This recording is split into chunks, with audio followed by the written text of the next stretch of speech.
activities, the entire public confidence in the system will be shot. And the integrity of the system will be undermined.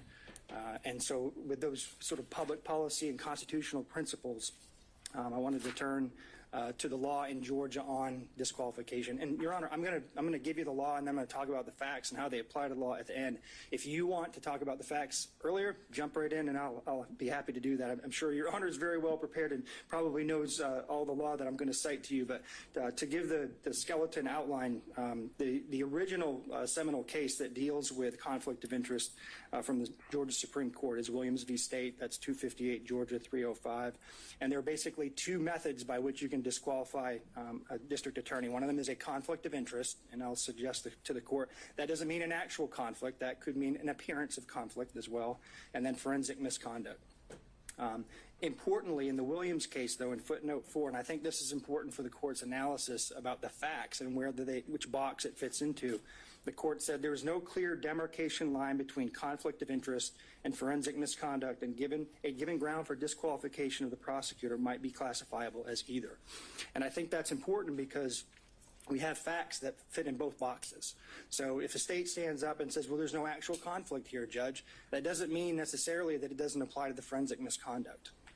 Typically, forensic misconduct relates to statements of the prosecutor designed to impugn the character of the defendant before trial and to affect the jury pool, which we have here, which I'm not going to discuss. But the facts that we have here very much relate to that issue, and there's crossover.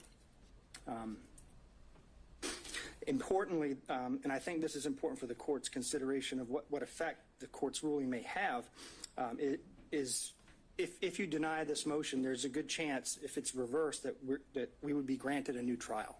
So that means we're going to have to do this all over again. In amusement sales versus state, 316 Georgia Appellate 727, that's a case that cites Whitworth, which is physical precedent only. The court said, if the assigned prosecutor has acquired a personal interest or stake in the conviction, the trial court abuses its discretion in denying a motion to disqualify him, and the defendant is entitled to a new trial, even without a showing of prejudice. So that means if we show the court today, and I think we have through the proceedings today and before, that Ms. Willis has developed a very personal interest in this case, and Your Honor denies this motion, we're coming back all over again if the appellate court say you were wrong. So what is that personal interest? So the personal interest can be, there's no definition of that under Georgia law, and it could be a personal financial interest. It could be a personal interest related to bias against a particular defendant, which sort of falls into the forensic misconduct box. But we have here a very personal financial interest that's been laid out in terms of money received by Ms. Willis as a result of the scheme that she set up.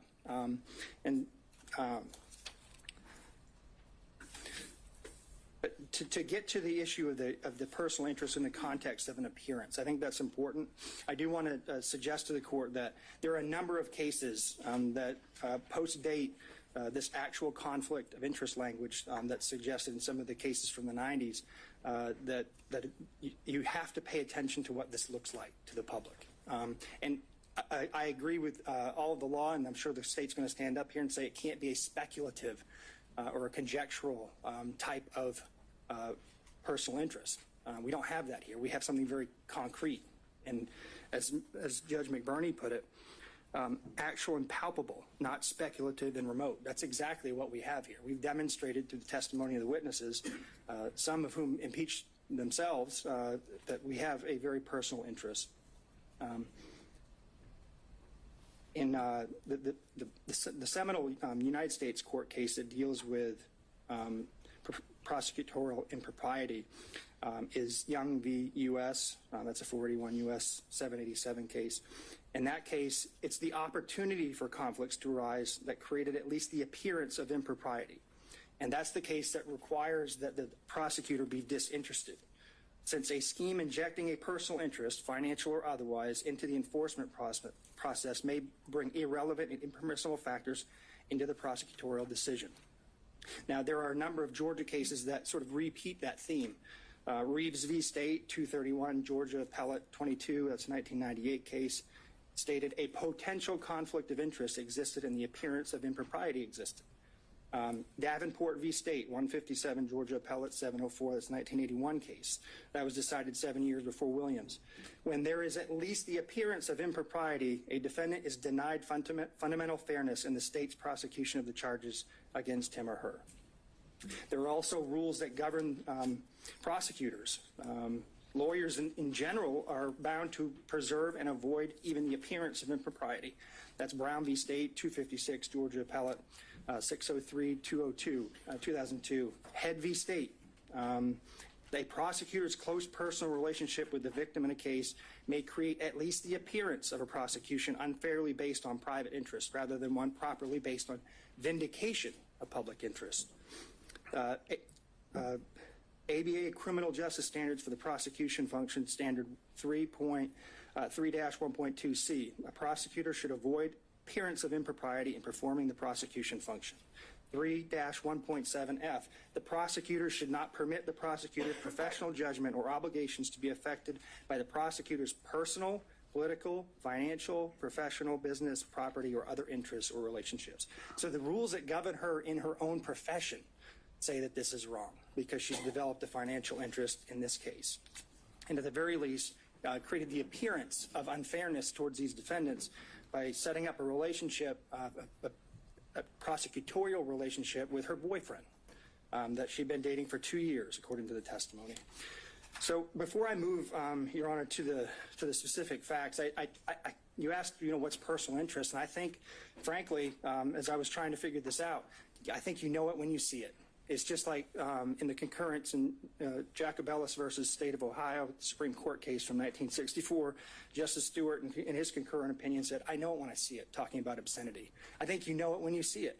I think there's enough facts in front of you that you know it when you see it. And so I think that governing principle helps enlighten some of the facts here.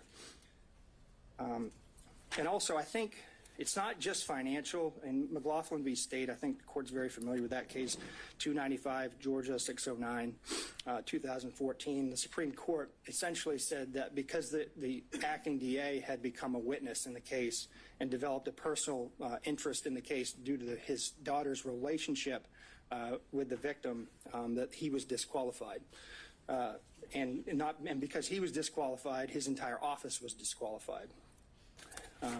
So turning to the facts of the case, Your Honor, I think I've got, my role is 20 minutes, so I've got about 8 minutes left. So why the relationship, why did we spend so much time on a relationship between these two people?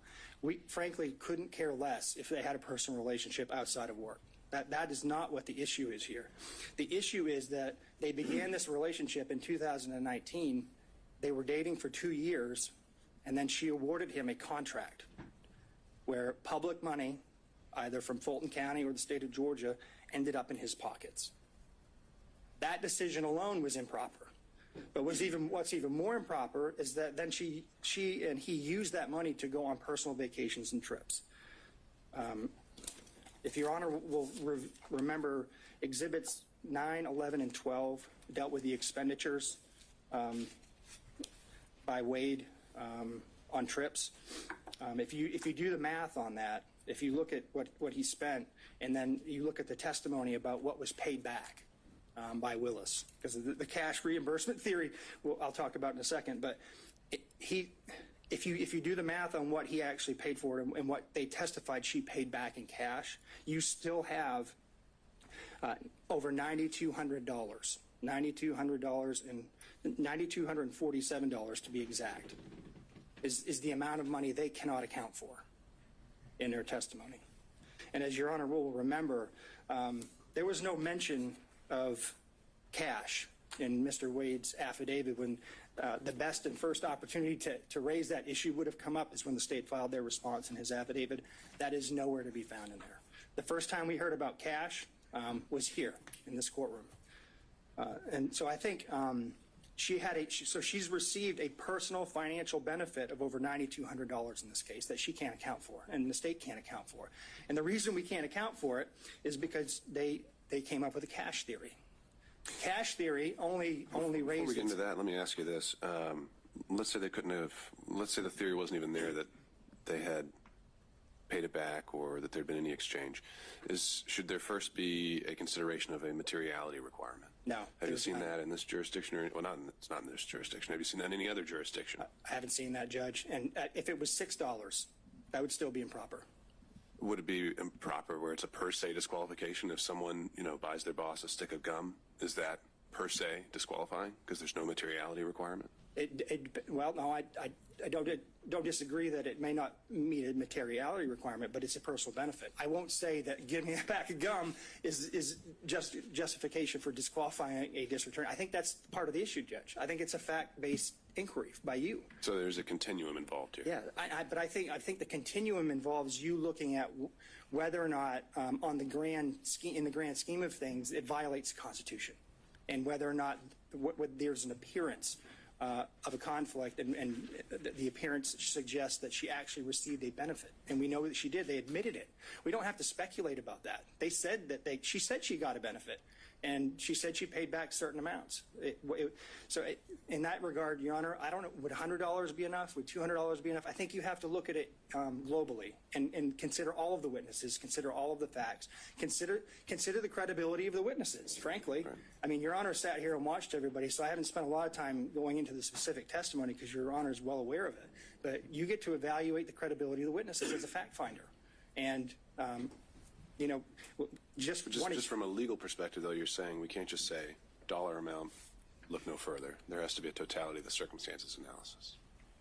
I think it's fact specific, Judge. I don't really want you to pin me down on that because there's no law on it. I can't give you a straight answer because I haven't seen anything like that.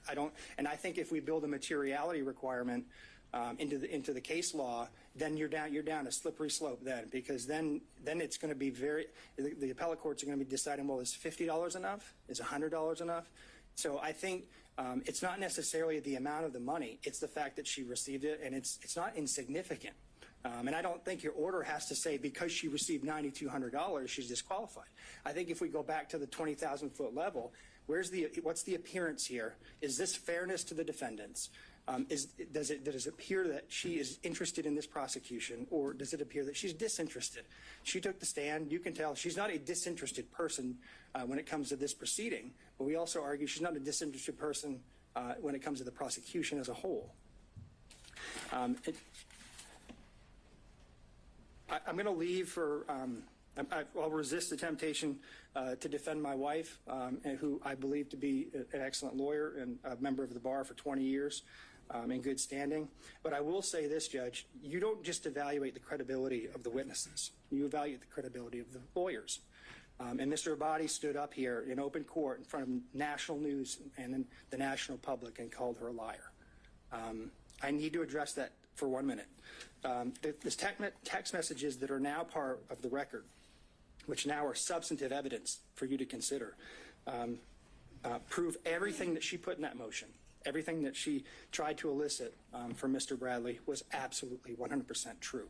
And not only was it true, she verified through the witness himself that the motion was accurate before it was filed.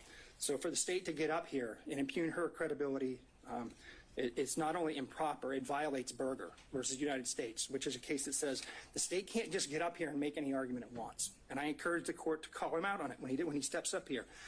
We have to have candor towards the tribunal. You cannot lie to the court, cannot lie to the public, cannot lie to the jury. And I think that's what he did. So there's other corroboration of our view that she was in this relationship. I think, frankly, based on Mr. Bradley's testimony, Your Honor can separate the wheat from the chaff when it comes to credibility. But Mr. Bradley had 2 chances to correct information that he suddenly developed amnesia about, and he just didn't do it. How does the timing of the relationship impact a financial interest? Because it's part of the scheme she created intentionally in order to give benefits to her boyfriend.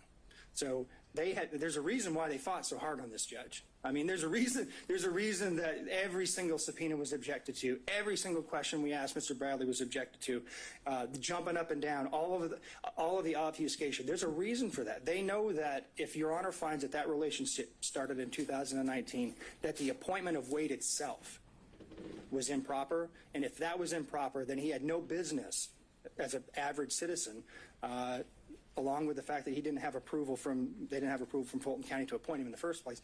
That undermines the indictment. It creates a structural impairment in the indictment, because he had no more business being in the grand jury room than I did. So that's what they're worried about. And the reason why it's important for the financial piece, Judge, is it's how the money ended up going back to her. She put her boyfriend in the spot, paid him, and then reaped the benefits from it. That she created the system and then didn't tell anybody about it. She didn't even tell her dad about it. So I think if, in the grand scheme of things, if you're looking at the totality of the facts, and I've got to sit down here in about 2 minutes to make room for my co-counsel, if you look at it, everything put together, judges, they did this, they knew it was wrong, they hid it, and even when they were called out on it, they tried to create an excuse for it by saying it happened after the fact. We know now from the testimony, Ms. Yurdy confirmed that Mr. Bradley, his text messages were accurate, not his court testimony, but that fact was accurate. The motion is accurate. And so also, I do want to point out, there's no paper trail here for the cash. I know that this was I know she and her father both testified that they kept cash on hand, which, I mean, keeping cash on hand in and of itself is not a problem. When you're a public official and you're required to keep track of gifts that you receive, then you need to keep track of it. But there's no paper trail. There's no deposit history. There's no withdrawal history. There's no receipts. None of that. So even assuming their testimony could be credible, and we don't think that it is, you still don't have enough information to track all that money that she received. And this is just what we know about. But does the lack of evidence fall on the state? Does the lack of evidence fall on the state? Isn't that where burdens come in? Yeah, yes, I think they had an obligation to tell Your Honor, hey, this is where the money went. And they certainly had the ability to do that if they could do it. Since they didn't do it, we have to assume they can't. And if they can't, I just want to remind the court of a very important piece of testimony from Ms. Willis that I think goes to credibility of all of the officers of the court who testified. She met with Wade, and they developed, in 10 minutes after talking about the financial piece, I believe, this cash theory that could not be rebutted. We have no ability to do that. They did, and they chose not to do it. So with that, Your Honor, unless Your Honor has more questions for me, I'm going to sit down and turn the podium over to my distinguished colleague, Mr. Sadow. Thank you, Mr. Merchant. Appreciate the court's time.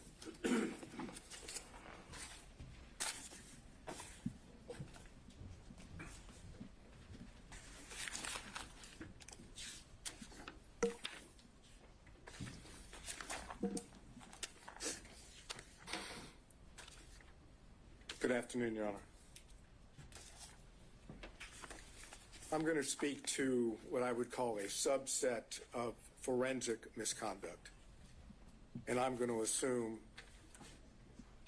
that all the law that's been provided to you in pleadings as well as emails, you know, you don't need me to tell you what the law is. So I want to just set up how the disqualification and then dismissal of the indictment should take place under the subset of forensic misconduct. Roman's counsel, Ms. Merchant, filed on January 8 her pleading, her motion to dismiss and to disqualify. We were in court that Friday of that week, in which I made it known that we, that is President Trump, may adopt that motion. I wanted to see what was going to happen before I did so. That Sunday, which would be January the 14th, 2024,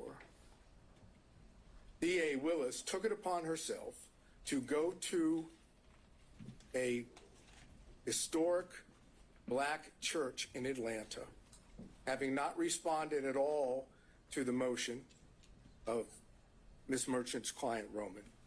And she made what we've now called the church speech. And Your Honor has reference to that. You didn't necessarily want evidence on that, but you know what the church speech was. It was videoed. It was clear that Ms. Willis had notes. She was reading from notes that she had prepared. It was a calculated determination by Ms. Willis to prejudice the defendants and their counsel. How so? By making an issue out of the fact that the person that was challenged in the Roman motion was black, without telling the public or the church members or anyone for that matter that the reason that Mr. Wade was being challenged was not because he was black, had nothing to do with race. It had to do with the relationship that had been alleged and later admitted to by Ms. Merchant.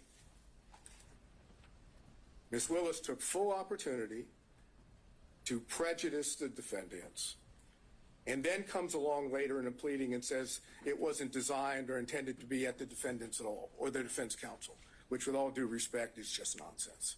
The purpose of that was to get public sympathy, public empathy for what Ms. Merchant had already alleged in her motion. Now, that was a violation of the professional rules of conduct.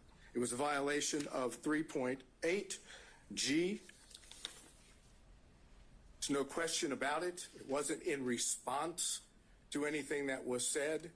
It was a public statement, extrajudicial, for the purpose of making a comment upon the defendants.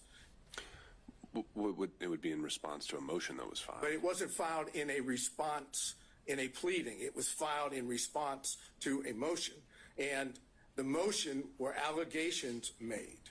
If Ms. Willis wanted to respond at that point, she could have said the facts of the matter. Instead, she misstated what the situation was, took advantage of the opportunity, an ethical violation, and the ethical violation makes it clear that you must refrain from making extrajudicial comments that have a substantial likelihood of heightening public condemnation of the accused.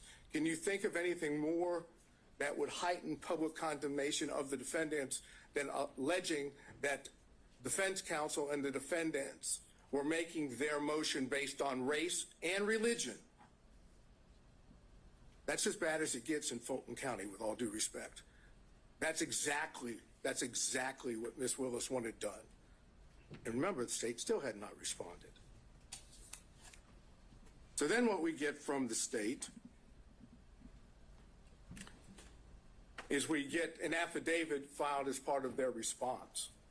And that affidavit says specifically, and the affidavit is Mr. Wade, says specifically in paragraphs 26 and 27 that the relationship did not begin until 2022. It acknowledges the relationship and says it didn't begin until 2022. And the pleading that's filed, the state's pleading in response, indicates not exactly that, but it says there was no relationship as of November 1 of 2021, and that's on page 7. So now we know that timing is the issue, because Ms. Merchant made it clear that we alleged and had evidence that indicated the timing was before Mr. Wade was hired, not after. So the state now has filed an affidavit and a pleading that claims post-hiring into 2022. And then Mr. Wade will testify to the same thing under oath. Now, Ms. Yerty says it began in 2019. Why would she know? Well, she would know because she was a former friend. I know the state's going to get up here and say you can't believe, essentially what they're going to say is you can't believe any defense witness because they're defense witnesses. And only people that would tell the truth would be Wade and Willis. I suggest to you that that's not accurate. I suggest that the testimony that Mr. Wade gave and Ms. Willis gave, and I'm specifically dealing now with the timing issue, without getting into anything else, that brought forth a true concern about their truthfulness in being what is required of a lawyer in this state, which is candor toward the tribunal. And that's 3.3 of the professional rules. Specifically, small a1, make a false statement of material fact or law to a tribunal. So that's, as I posited to the court, that's the second ethical violation. And then you also have 8.4 of the professional rules. It says it's a violation of the Georgia Rules of Professional Conduct for a lawyer to, and that's A4, engage in a professional conduct involving dishonesty, fraud, deceit, or misrepresentation. Now, do you have to find that Wade and Willis lied? No. What you need to be able to find is that there is a concern, a legitimate concern based on the evidence in this case about their truthfulness. A legitimate concern about the truthfulness, which equates to an appearance of impropriety. Because once you have the appearance of impropriety under forensic misconduct, the law in Georgia is clear, that's enough to disqualify. So, why should you find there's a concern with their truthfulness? ERT is the first one. You have that testimony. But then we go to what is the most obvious indication that Willis and Wade were not truthful on the point of timing, and that's Bradley. Defense Exhibit 26 came into evidence. Defense Exhibit 26 comes in and says, and you know I went into this the last hearing. It says that on January the 5th, 2024, at approximately 9:49 a.m., there's text messages that are exchanged between Ms. Merchant and Mr. Bradley. And the text messages go like, just date, and that's from Ms. Merchant. Ms. Merchant says, do you think it started before she hired him? Bradley, who we now know from Defense Exhibit 39, has been texting with Ms. Merchant for a number of months. This is not the first time. This is months within the communications between the two. Mr. Bradley says, absolutely. Now, absolutely is not a speculative word. That's not speculation. That's a definitive statement. And Bradley then, unprompted, says this. And unprompted is important. It started when she left the DA's office and was a judge in South Fulton. It goes on, Ms. Merchant says, she liked it started when she left the DA's office with the appropriate emoji or whatever one would call it to say it was liked. And then Mr. Bradley said they met at the municipal court CLE conference. Again, unprompted. He's now definitively telling Ms. Merchant when this relationship started. Ms. Merchant says, that's what I figured when he was married. And then Ms. Merchant says, and we're now talking about a couple hours later, she texts and says, upon information and belief, Willis and Wade met while both were serving as magistrate judges and began a romantic relationship at that time. And Mr. Bradley responds, no, municipal court. Thank you. Doesn't say it didn't start then. He doesn't suggest that she's wrong other than magistrate court municipal. Now we have that, and it's in evidence. And what does Bradley do? He knows that he's put himself in a position that if he testifies truthfully on the witness stand, Your Honor is in a position to be able to find, if you choose to, that both Willis and Wade lied. So what does Bradley do? Look, you were an assistant U.S. attorney. You know how this works when you have witnesses in this situation. Mr. Bradley did everything he could possibly do to evade answering questions. No recollection, couldn't remember, it was speculation. Anything he could possibly say that would cause, Your Honor, not to believe that Bradley knew when this relationship started. I suggest they were clear-cut lies, and the truth is in Defense Exhibit 26. And so if we take that view, that he thoroughly impeached himself, that he did not give truthful conduct, what's left standing? Generally, you would see someone who's impeached, perhaps we have some kind of core that you could point back to and say that's the time he was telling the truth. In these text messages, is it ever definitively shown how he knew this and that he actually did know it, other than just a assertion outright, absolutely. Usually, if a state has a witness that goes sideways, they've got him locked in. They've sat down with a detective, got a full statement. We don't have that here. But what you have is a text message, which is a prior statement of Bradley that he did on his own, that was not given to him by someone else. The only thing that the court has just noted is, how do we know he wasn't speculating? Because you don't have to accept the fact that he wasn't speculating. The cases that I provided, I think by email yesterday, the first dealing with that, you can disbelieve that testimony and draw a negative inference. That's the Ferguson case. On Lee, the other case, you can simply take the prior inconsistent statement as substantive evidence. It has the same value. And that's what I'm asking you to do, to take what was the unprompted statement in Defense Exhibit 26 of Bradley and take that on its face value, that that is an indication that Bradley in fact knew and had said he did. If you accept that, you have to have concerns about the truthfulness of Willis and Wade on the timing issue.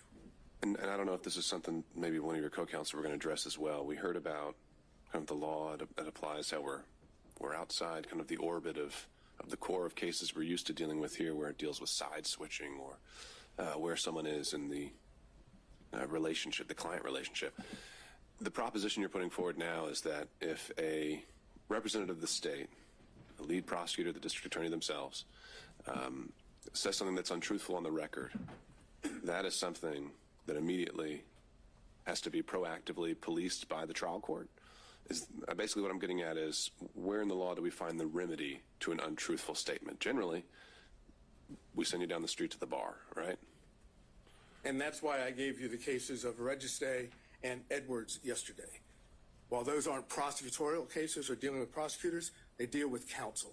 And in both those cases, the trial judge found ethical violations on the part of defense counsel, or potential ethical violations. Went through the ethical violations and said, based on that, you're disqualified. You cannot be the attorney of record in this case. What's good for the goose is good for the gander. If defense counsel can be kicked off of a case because of ethical violations, I suggest the same thing can happen for prosecutors when the ethical violations deal with truthfulness, candor to the court, extrajudicial statements. Those are the things that this court can rely upon and say, based on those, again, I find an appearance of impropriety. Where would be the limiting principle? The district attorney signs every indictment assigned to this courtroom. No. Does that mean she's off every case? No, it would be when the... If I found that she's untruthful, is that what you're kind of suggesting, though? You don't have to find, again, I'm not saying you have to find she was untruthful or that Wade was untruthful. You don't have to make a finding of fact that they lied. All you have to do is make a finding of fact that you have genuine, legitimate concerns about their credibility, about their truthfulness. And once you find that, then you can apply Registe and Edwards. Well, but it's the same principle, though. If I have genuine concerns about her truthfulness on a particular occasion, how do those not spill over into every criminal case a district attorney brings? Well, it's because she testified under oath, and so did Mr. Wade. They didn't have to testify falsely. They could have testified truthfully. They could have indicated that the relationship, the timing, was in fact before Mr. Wade was hired. They chose not to. And in that sense, that dishonesty, that constitutes a violation of their ethical responsibilities. This is not signing an indictment. This is not filing a pleading in which both sides have their own positions. This is a requirement that every witness has to tell the truth under oath. And if they don't tell the truth under oath, or there's a significant concern about their credibility, then they're violating their ethical rules. And as anyone will tell you, as Your Honor already knew from when you were a prosecutor, prosecutors are held to a higher standard. They're the ones that are supposed to be seeking justice. They don't have a particular, they're supposed to be disinterested. When you have the lead prosecutor and the DA giving what I suggest to you is untruthful testimony, based on what Yerty has said, based on what Bradley said in his text, based on the whole way it was presented to you. Bradley didn't want to testify. He first came up with his attorney-client privilege thing on that. Then Your Honor fortunately went into that. And then when Bradley knew he had to testify about it, you saw what happened. You can draw the inference, as I've suggested on Bradley, that what he said in the text message, Defense Exhibit 26, is true. The relationship, in fact, started prior to November 1st of 2021, that Yerty says that, and now, without getting into any detail, the cell phone records. The cell phone records show that during that period of time from, let's say, April 1 of 2021 to November 30th of 2021, that there was a considerable number, 35 or more occasions where it appeared that, based on the records, that Mr. Wade was down in the area where Ms. Willis was staying in Yerty's apartment. But more important is there are two occasions, and the state has not challenged those. There are two occasions where the records reflect that it appears Mr. Wade spent the night at that apartment. The state may say, we don't accept that, but they didn't challenge it. And even when they brought forth what they brought forth today, Supplemental 2 and 3, they didn't challenge it again. So what does that suggest? That's corroborating evidence of what Yerty had said, of what Bradley said in his text message. It's also impeachment evidence as to what Wade and Willis said about how many times. Is that a significant, in terms of just the times? Didn't Mr. Wade testify that he was there at least 10 times during that time frame? You've now found 35. Well, minimum of 35. Okay. But never overnight. He said he never spent overnight.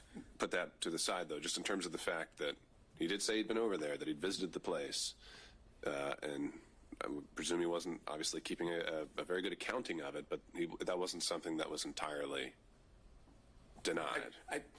If you're asking me, do we win on the point that he said more than 10 or around 10 and we say 35, do we win on that point? Sure. No. Okay. It's not determined. The overnight rate might raise some more concerns. Understood. Yeah, it does. And that's the reason why we highlighted it in the affidavit of Mr. Middlestat, because that is suggestive that they were not being honest to the court. So then, how much time have I used? Have I? I'm letting them use the hook. So, suggestive. Again, raising issues. I'm wondering about burden. Is it we're dealing with a preponderance standard? We are dealing with a preponderance standard, and it's our burden. Yeah. No question about that. So does suggestive get us there? No, but it is corroborating evidence of evidence that we did put up. And that's what the purpose of the cell phone records. They corroborate what Yerty says. They corroborate what Bradley said in Defense Exhibit 26. And they impeach, to that extent, Wade and Willis's testimony. So if you find by a preponderance of the evidence, so I can finish this up, if you find by a preponderance of the evidence that what I call subset of forensic misconduct, ethical violations, has been shown, and that there is a significant and legitimate concern about the truthfulness of Wade and Willis, they're disqualified. Now, obviously, factual findings are yours, but the law allows you to do that. You don't have to do it through an actual conflict. That's the other side of the equation. And that's what I've argued, and I think that's what Mr. Gibbons can argue. Before I let you go, though, this is an interesting classification. You're saying forensic conduct isn't just commenting publicly about the case indicating guilt. You're saying forensic conduct is just anything a district attorney says falls into that box? No. I'm saying that improper, that forensic misconduct as a subset of that would include violations, ethical violations, which impact the ability of the defendants to get a fair trial, as well as impact the court's ability to have faith that the prosecutors, these two prosecutors, are acting in good faith in their own conduct. Same idea dealing with, as I said, defense counsel in the two cases I mentioned. Ethical violations can give rise to disqualification, and I suggest we have that here. All right. Thank you, Mr. Sato. Thank you. Where's the shot clock when you need it? Right there. Your Honor, I want to address very directly here What we have is a systematic, continuous pattern, a calculated plan, evidencing a design to prejudice the defendants in this case, in the minds of the jurors. This is what we have seen.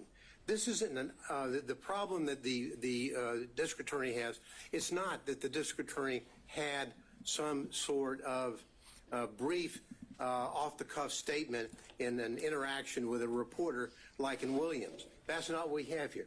We have someone who sat down, wrote out her speech, wrote out her plan, who sat down for whether it's 2, 3, or 6 times with the editors of Find Me the Votes and told and got her message out about this case before it was supposed to be tried in this courtroom.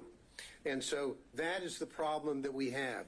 We have a pattern of forensic misconduct on behalf of Ms. Willis. So, I mean, we have a pattern of public statements being made. I take it you or your team has dived in and read the book. I know she was asked about specific portions in it. The only case that I can find actually talking about when someone crosses the line on public comments is that Williams case, and it talks about there has to be an implication of saying the defendant, a particular defendant, is guilty, and it even denied it, right? So, have you found any case in Georgia where they actually said that a prosecutor had gone too far in their public comments? Does one exist? Well, number one, thank goodness it doesn't happen often. Sadly, it's already happened here. Now, in Williams, the prosecutor had one response to an inquiry the court found it was improper but did not have this pattern. Now, it doesn't necessarily mean a comment about the quote guilt or innocence, although that was the pattern in Williams. It's the improper comments by a prosecutor. For example, in Williams, they cite the nature and consequences of forensic misconduct in prosecution of criminal case, a 1955 Columbia Law School article, and how prophetic that was. When Williams cites that case in that law school article, they talk about an awful lot more than simply comments about specific guilt or references to guilt. What you have here, Your Honor, is a comment, and we can't look at it doesn't apply only if a prosecutor said, I think the defendant is guilty in my mind. No, it's more pernicious than that. What we have here is someone who sat down and drew up a plan for 2 reasons.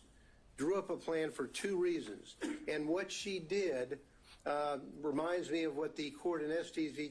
Texas talks about, and that is that pretrial can create major problems for a defendant, indeed more harmful than publicity during a trial, for it may set the community opinion as to guilt or innocence. That's what we have here. That's exactly what we have. And the court in Estes talks about the power of the television camera. So what do we have, and what did this prosecutor do? What she chose to do is sort of what was criticized by the Supreme Court in Shepard v. Maxwell. Legal trials are not like elections to be won through the use of meeting halls, the radio, or the newspaper. That's exactly what we have here. What we have is a deflection. What this is all about is more insidious than just making the comments that she's made. It's a deflection. What she chose to do was to say, okay, I have done my best to hide the relationship with Nathan Wade. And Nathan Wade has done his very best by filing false documents in his divorce case to hide his relationship with Miss Willis. Now, and so what did they do? Well, when Miss Merchant filed the motion to disqualify, now the game plan has to change. The game plan I call the deflection begins to take place. The deflection is when the district attorney sat down and wrote out. I'm sure the court has. When you look at that video, it's in evidence of her speech at church. She has written out everything, and she's reading from it. She chooses to deflect. The court asked earlier, wasn't she really responding to the motion that had been filed against her? Would that she had. Because if she had, she would have looked the members of that church in the face and say, there's been an allegation that I had a romantic relationship with Mr. Wade, and ladies and gentlemen of this congregation, it's true. She didn't do that. She chose to deflect and to do two things that are reprehensible for any lawyer, but particularly for a prosecutor. She chose to pull out the race card and the God card. That's what she did. And she wrote it out. She went on to deflect away from the allegations in the Wade motion, and she's saying, why, in her talk, public discussion with God, why are they only attacking one, in reference to Mr. Wade? And then she goes on to say, God, isn't it them playing the race card when they only question one? Now, if she had been truthful with that congregation, truthful with the community, she would have said, I had a relationship with him. Good, bad, forgive me, whatever. That's what she should have said. But she chose to deflect and say, them, the reference to them and the others and they. It's obviously a reference to the motion filed by Ms. Merchant. They choose to go after the black man. And she then goes on, again, deflecting away and deflecting to what I call the third rail in American society, choosing somebody on the other side of being a racist. So-and-so is a racist. They're racist. She was the one playing the race card in a way to try to deflect from her own conduct. She goes on to say in discussions with the Lord, God, is it that some will never see a black man as qualified no matter his achievements? Again, the deflection. What is she saying? The listener is not necessarily in that audience in that church. The listener is at Fulton County.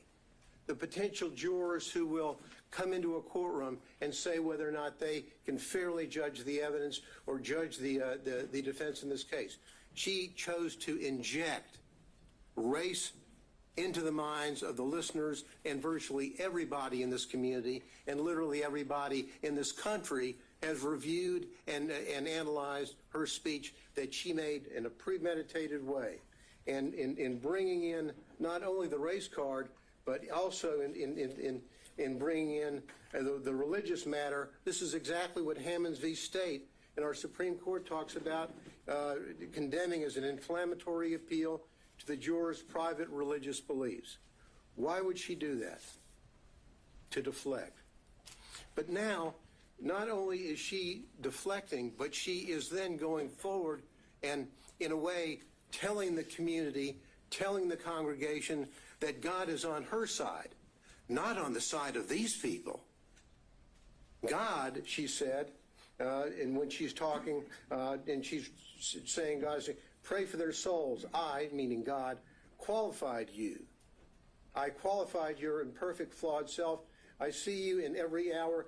Do my work. As though she's telling the folks in her very, very, very implicit way, injecting into the minds of the jurors, God wants me to win this case. God wants me to prosecute this case. And why is he going, and why are these others going after the black man? Well, the answer is very simple. As we said in our brief, we didn't mention Mrs. Cross, Ms. Cross, the white female, or Mr. Floyd, the white male, because there was absolutely no evidence, and is no evidence, of a personal romantic relationship with them in which she obtained these benefits. That's the reason why we did not do that. So she goes forward with her with the deflections. That's exactly what she does when she goes forward, and she talks about a planned interviews time and time again with authors of a book, Find Me the Votes, where she's talking about a case that's going to be tried in this courtroom. It's reprehensible. So in that specific, instance, setting aside the fact that she was willing to go on the record before a case had even reached the jury, what specific statements from that book do you contend cross the line? Well, for example, she's saying, she goes on to talk about all the calls that she gets from people calling her racial terms. All the calls are racist. What she's trying to do, and I think there's a reference in there to MAGA people, whatever. In that, what she's really saying is that those people calling me up and making those claims or those horrible racial slurs to me are really people on their side of the fence. That's what she's doing. And there's no reason, Your Honor, ever for a prosecutor to sit down and go forward with this kind of interview. She did it and find the votes. But then what really happened here is this hiding of the relationship. Because in hiding the relationship, they have done such a good job. Mr. Wade filed false documents in his divorce case when on May the 23rd, May of 2023, talking about, have you ever had sexual relations with a person during the course of the marriage or including the period of separation? He's still married. He doesn't have a divorce decree, but his answer is none. Then he's asked whether or not on any occasions he's entertained or been entertained by someone, a woman, a member of the opposite sex, in this case a woman, from the date of the marriage to the present, talking about place and time and all that. What is the answer? None. Why does he do that? He does that because he doesn't want to tell about the relationship that he has with Miss Willis and the benefits that he has gotten and that he gave to her. And what these answers are absolutely reprehensible, that a member of the State Bar of Georgia would file these answers that are inaccurate.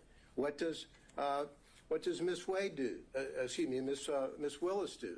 Miss Willis, on her financial report, on whether or not she has gotten anything of $100 or more in value from a prohibited source. The court asked earlier about what a threshold might be.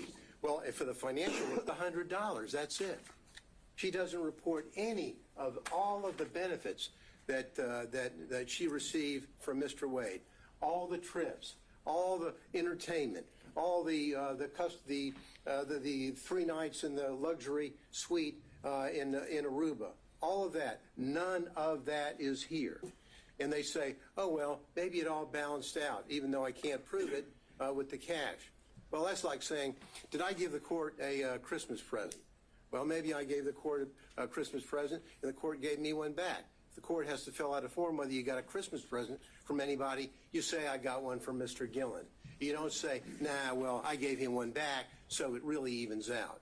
They're false reports. And because they're false, what they had to do is they had to say, uh-oh, Miss Merchant has caught us. And so what we're going to do is we're going to get, in our response, we're going to get Mr. Wade to file a false declaration, which he does. His declaration in this case is false. And the evidence showing that that is false as it relates to the timing, and the court asked earlier, why does it matter, if the relationship was before or after November 1, 2021? The answer is they think it's important, and frankly, I do too. Because when she's hiring somebody and she's not telling the people who are going to be paying the tab up to $700,000, hey, I just hired my boyfriend who's taking me on trip to the Caribbean and taking me down to Aruba and taking me to California. Hope you don't mind. No disclosure whatsoever. And the money flows off. But because they got caught, they then commit what I think is an additional component of forensic misconduct, and that is fraud on this court. When they filed that affidavit, and now it's been proven, I think, beyond virtually any doubt that the relationship occurred prior to November 1, 2021, and the benefits that were there. And we don't have to run around. And I love we've got all the records showing from Mr. Wade about the payment for these trips, for the cruises, for the flights, all this stuff. What's the only way is they sat around and met together before they testified and came up with their story. It's the only way that they can save themselves. Pay no attention to the records. Pay no attention to the airlines and to the flights and vacations and the cruises. I paid them back in cash. Show us your receipts. Where did you take cash out of the bank? Ever? Oh, I don't have any. Well, show us the deposits that he had. Well, never. We don't have any. What we have here is a fraud on this court, which has been shown, I think, overwhelmingly by the evidence and overwhelmingly through not only the testimony of Yurdi, the testimony of the emails and the text from Mr. Bradley to Ms. Merchant, as well as all the documents that they had no answer to other than the just trust me, I gave him money, it evaporated, I don't know where it came from, and he doesn't know what he did with it. Just please trust us and believe us because it's our only way out of the trap that they set for themselves. These people, sadly, and I hate to say I was as the court knows, I was a prosecutor for about 3.5 million years, it seems, in the federal building, and I was an assistant DA beforehand. Prosecutors don't act like this. Lawyers don't act like this. These people, Your Honor, is a systematic misconduct, and they need to go. Thank you.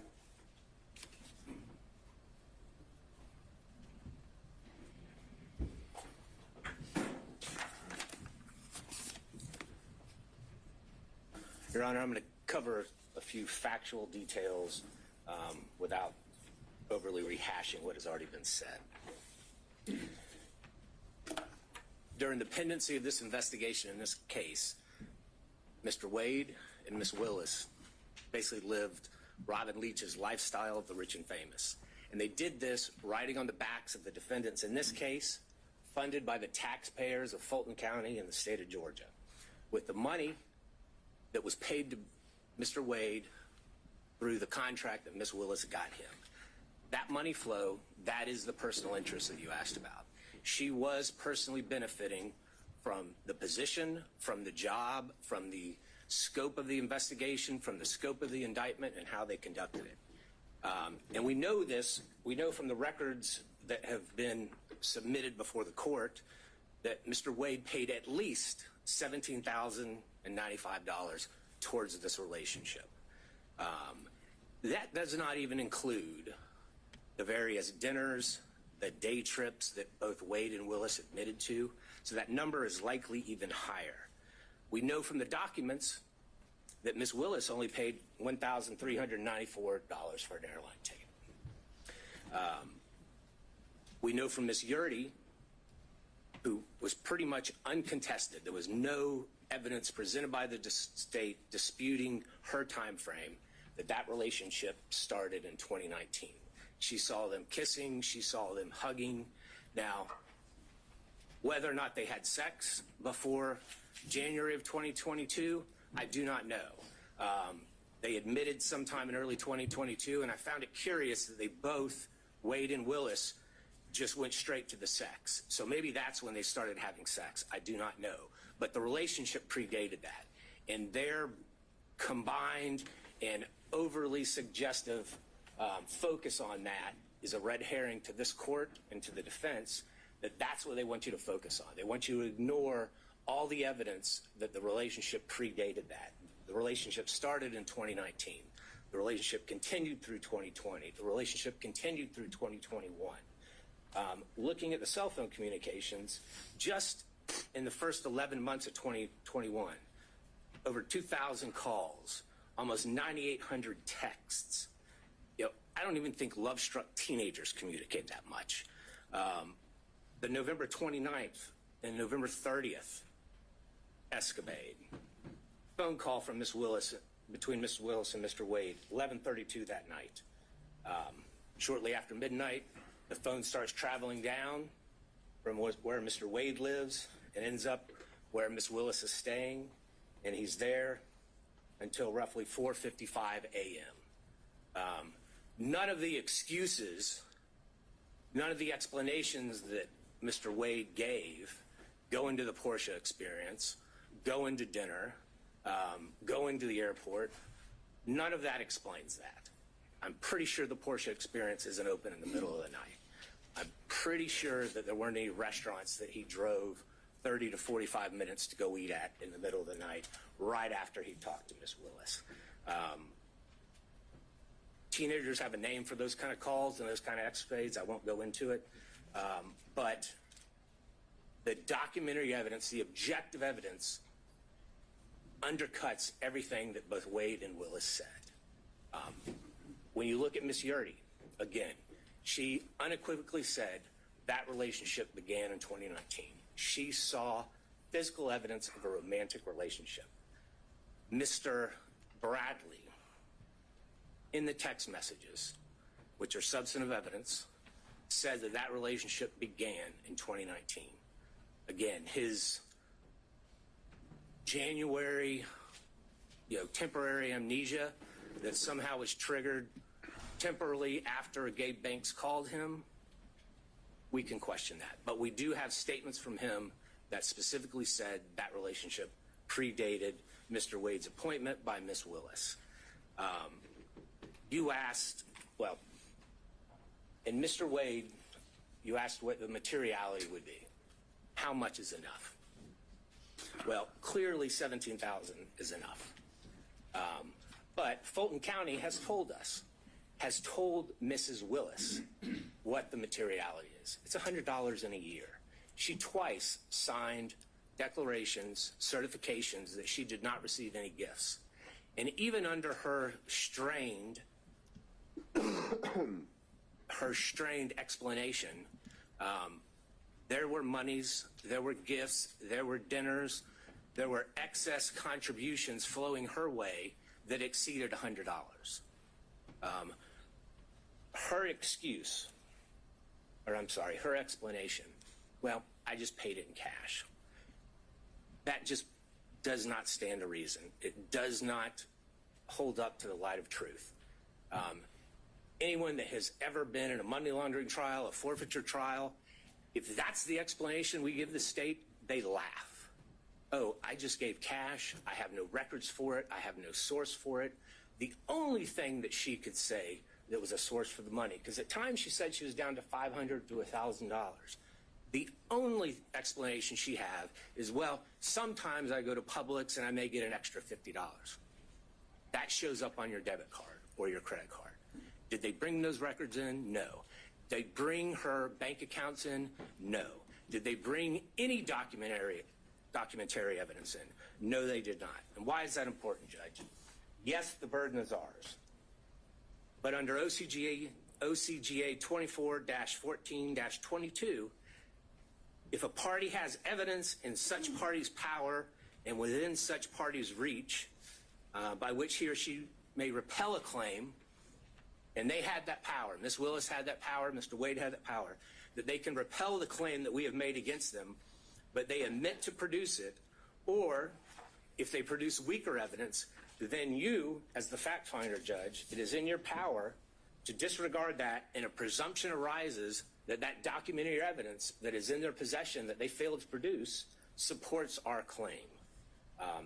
And that is something that the state relies on regularly in criminal trials.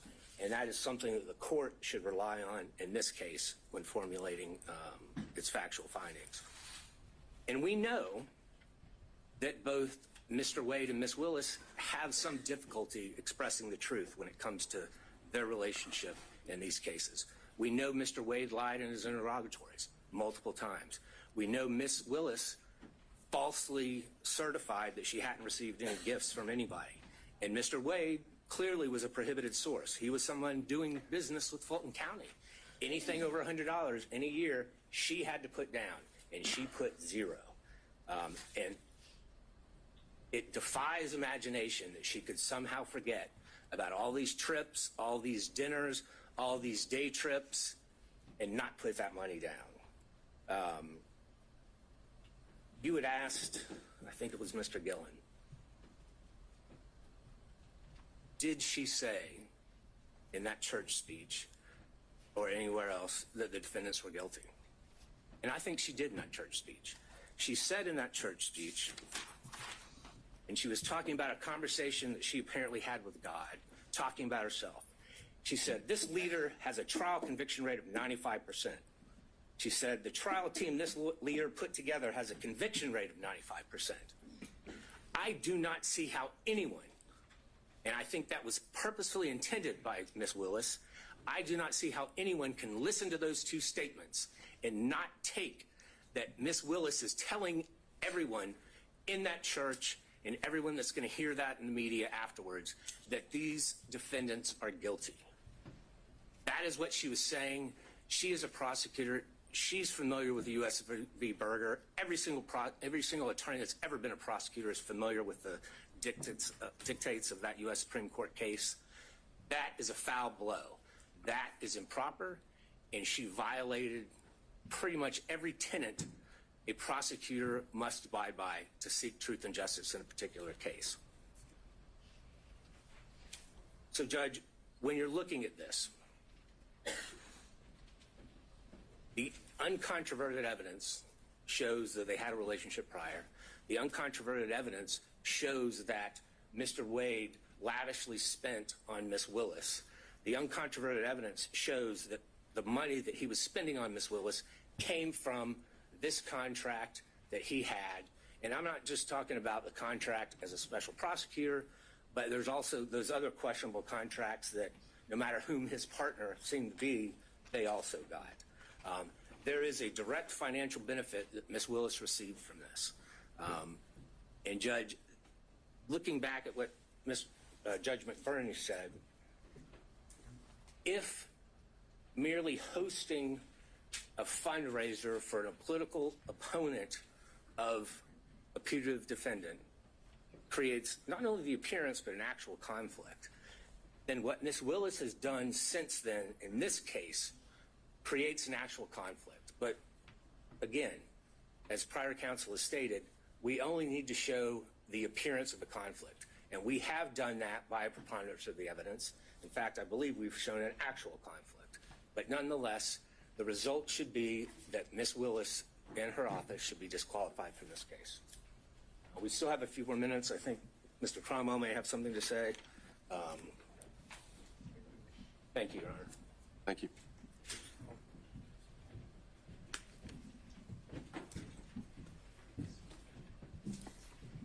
Good afternoon, Your Honor. Yeah.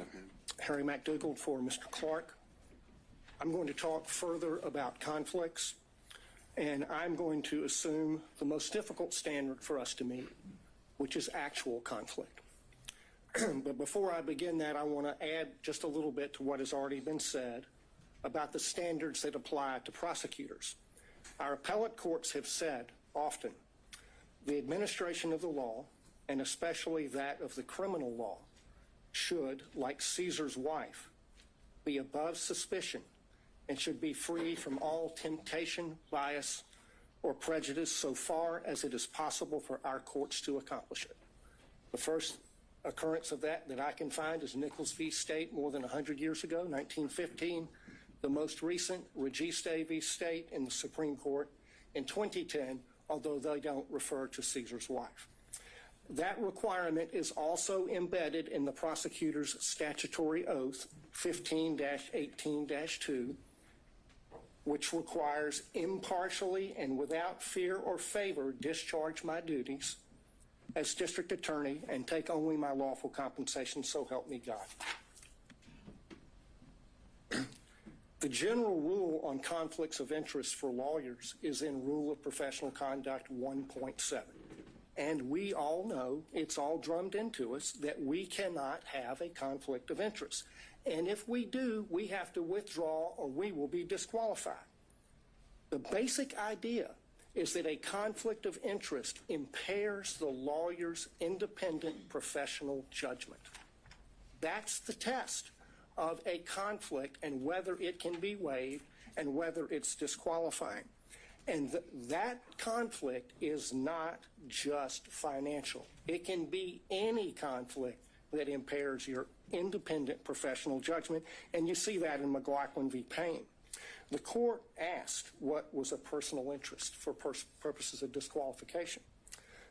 It's anything that impairs professional judgment.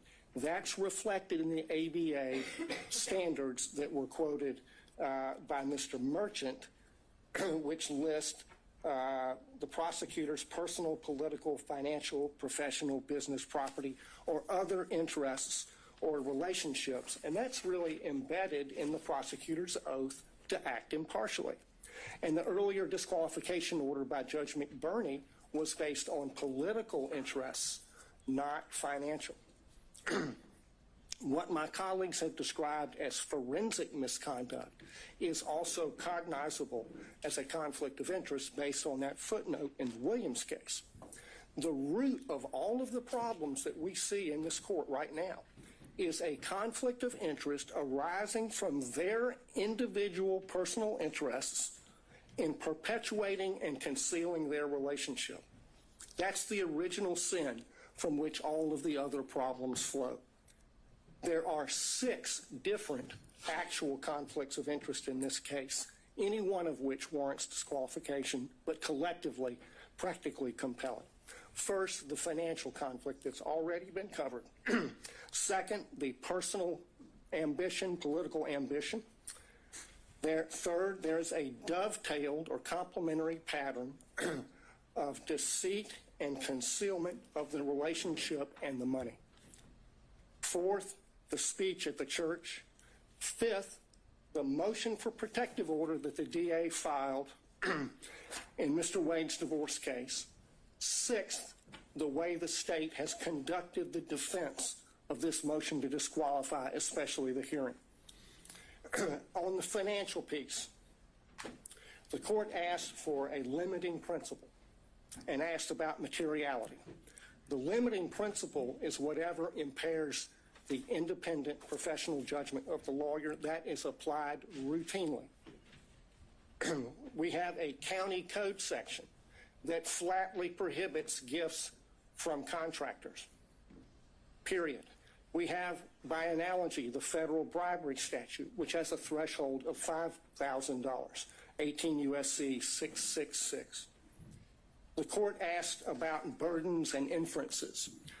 The court can draw a negative inference from the state's failure to produce evidence to support the invisible magic cash balancing theory based on State v. Thomas, 311 Georgia 407, particularly footnote 19. As to the timing question that the court asked about, there were 2 contracts for Mr. Wade executed after they acknowledged the relationship began, each one of them afflicted or conflicted under county and common law. The second conflict is her political ambition, for which he was previously chastised by Judge McBurney, and that's also present in this book.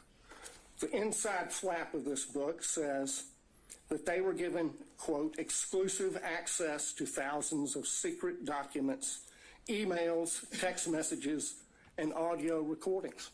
The court has twice denied defense motions to unseal special purpose grand jury materials. She helped herself to get the glory of this book. I introduced certified copies of a number of county code sections. I'm not going to walk through those, but I'll tell you why they matter. The stack of law from the state constitution down to the county ordinances imposes a regime on the DA under which she has 3 obligations. She has to go to the county commission to get approval to pay him like she did. She cannot accept gifts from a prohibited source. She has to disclose the gifts that she received. She evaded all of those requirements. Section 2-69 of the county code prohibits gifts from prohibited sources, which he was. There is no boyfriend exception. The disclosure forms, the evidence is sufficient for you to find that her disclosure form for 2022 is false, and that it is a false writing. That's an actual conflict of interest between her duty, legal duty of disclosure, her legal duty of candor as a prosecutor, and her private and personal interests in concealing the relationship, concealing the gifts, and keeping the gravy train rolling for as long as possible. His part in the pattern of concealment is a story you see in many divorce cases. The husband is hiding things from his wife. How much money he's making, the other woman, and what he's spending on the other woman. And he got on that stand, lied in his interrogatories, and then he got on the stand and he lied about lying in the interrogatories. And the lawyers for the DA's office, they just sat there and let him do it. They did nothing to correct obviously perjured testimony. In and of itself, that warrants disqualification of every one of them. The reason they lied and covered it up was to avoid the trouble they're in right now. That served their personal interests to the detriment of their public duties as prosecutors. The speech at the church. I want to focus on why she did that. Mr. Gillen talked about that. She did it to deflect attention from her own misconduct and that of Mr. Wade. She violated her public duty as a prosecutor to serve her personal interests and the personal interests of her boyfriend. That is a disqualifying conflict between her personal interests and her public duty that is actual, operational, and materialized, and it rests on undisputed facts. The next thing that she did that was a disqualifying conflict of interest was the emergency motion for protective order that she filed in the divorce. I filed a certified copy of that as Exhibit 37. She sought a protective order under the Apex Doctrine on the grounds that she's the DA. The whole filing is expressly predicated on her status as DA. In fact, she never lets you forget it. She says it 27 times in 12 pages. In that filing, speaking as DA, she said, the circumstances, quote, suggest that defendant Joycelyn Wade is using the legal process to harass and embarrass District Attorney Willis, and in doing so is obstructing and interfering with an ongoing criminal investigation. In the prayer for relief on page 11, she asked for 6 months to, quote, complete a review of the filings in the instant case, investigate and depose relevant witnesses with regard to the interference and obstruction this motion contends. There's no sugarcoating it. That's a clear violation of Rule of Professional Conduct 3.4H, which prohibits lawyers from making threats of criminal prosecution to gain advantage in a civil case. She abused her power. She abused her position to threaten her boyfriend's wife with criminal prosecution to gain advantage for herself and her boyfriend in her boyfriend's divorce. She violated her public duties not to make that kind of a threat in order to serve her private personal interests and those of Mr. Wade. Another actual operational conflict. The last category is the conduct of the defense of this hearing. There were a lot of objections made based on attorney-client privilege during Mr. Bradley's testimony. Most of those objections were made by the state, but the privilege being asserted does not belong to the state. It belongs to Mr. Wade. That shows that the DA's office is serving the personal interests of the DA and Mr. Wade in carrying out further concealment and cover-up of their relationship, and not the cause of justice they are sworn to serve. That is a conflict of interest. It's a continuation of the wrongful pattern of concealment and cover-up that they've engaged in since the beginning. But now they've enlisted the entire office in the enterprise. In the written response to the motion to disqualify, they said this, and I quote, "To be absolutely clear, there is no evidence that D.A. Willis derived any financial benefit from Mr. Wade." That's on page 15.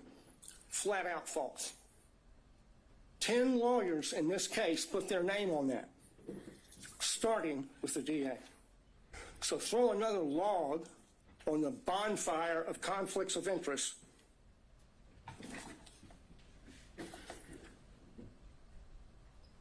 The problem here is the DA cannot distinguish between her personal interests and ambitions on the one hand and her public duties as a prosecutor on the other, and apparently neither can anyone else in their office. Of the 6 conflicts I've identified, only one is subject to a conflict in the evidence. This is a case study in what happens when you operate under a conflict of interest. It's put an irreparable stain on the case. Think of the message that would be sent if they were not disqualified. If this is tolerated, we'll get more of it. This office is a global laughingstock because of their conduct.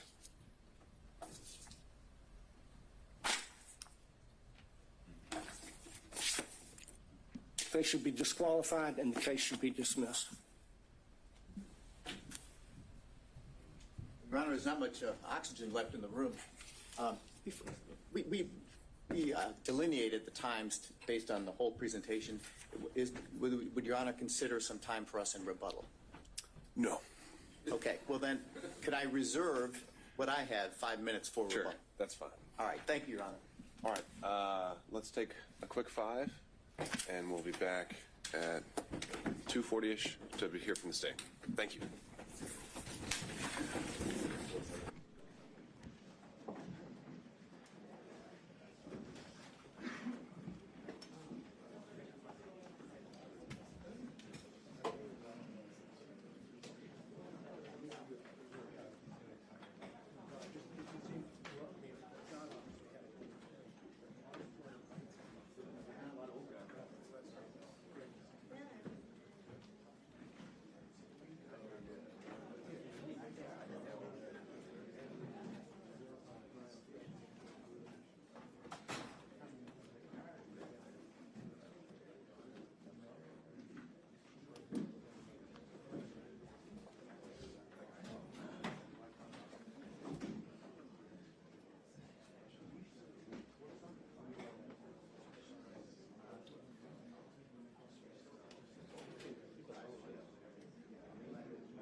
or no?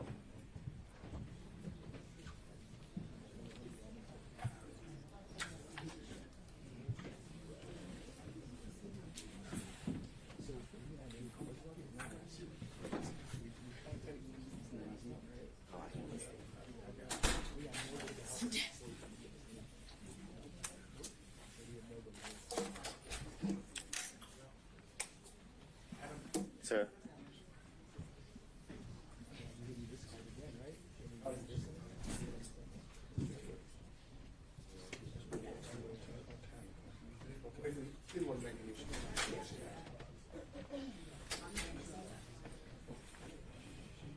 Just me. Just me. It's gonna be me. Just sit.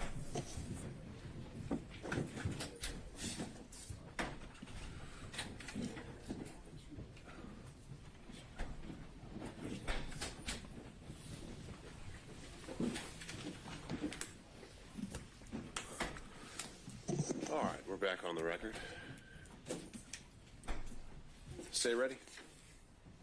Yes, Judge. I just am trying to get to where I can share my screen. We need to add you as a host then. What's your profile name on the Zoom? Your screen name on the Zoom. Adam Abadi. All right, just making sure. Bear with us. Do you need it right away? No, I can start without. All right, floor is yours. So good afternoon, Your Honor. I want to start with some of the things that were addressed over the last hour and a half. First, beginning with something Mr. Merchant referenced as it related to the comments that the state made in regards to the good faith basis in which was submitted to the court, in which defense counsel claimed the evidence would show. And I would strongly bring to the court's attention that the claims that were made were material misrepresentations.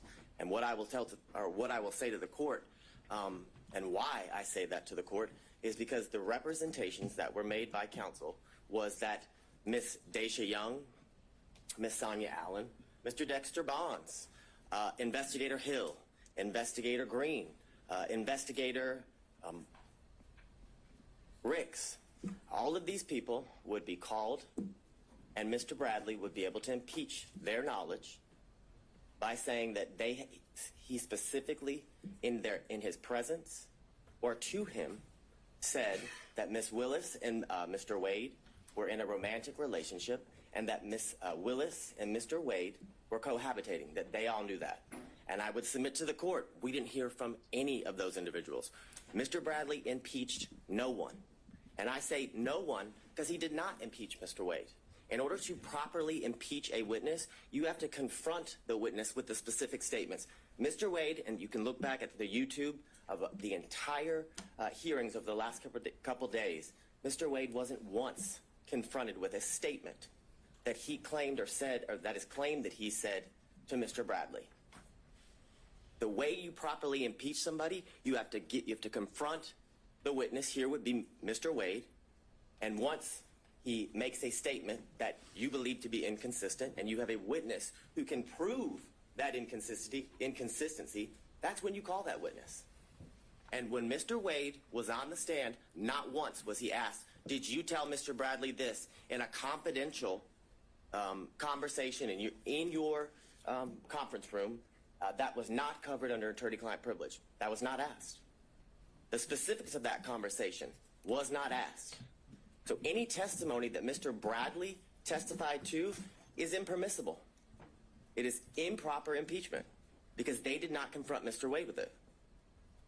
So that's where the state would begin with the comments that Mr. Merchant made about me referencing his wife as lying. I never called Ms. Merchant a liar. I never used those words.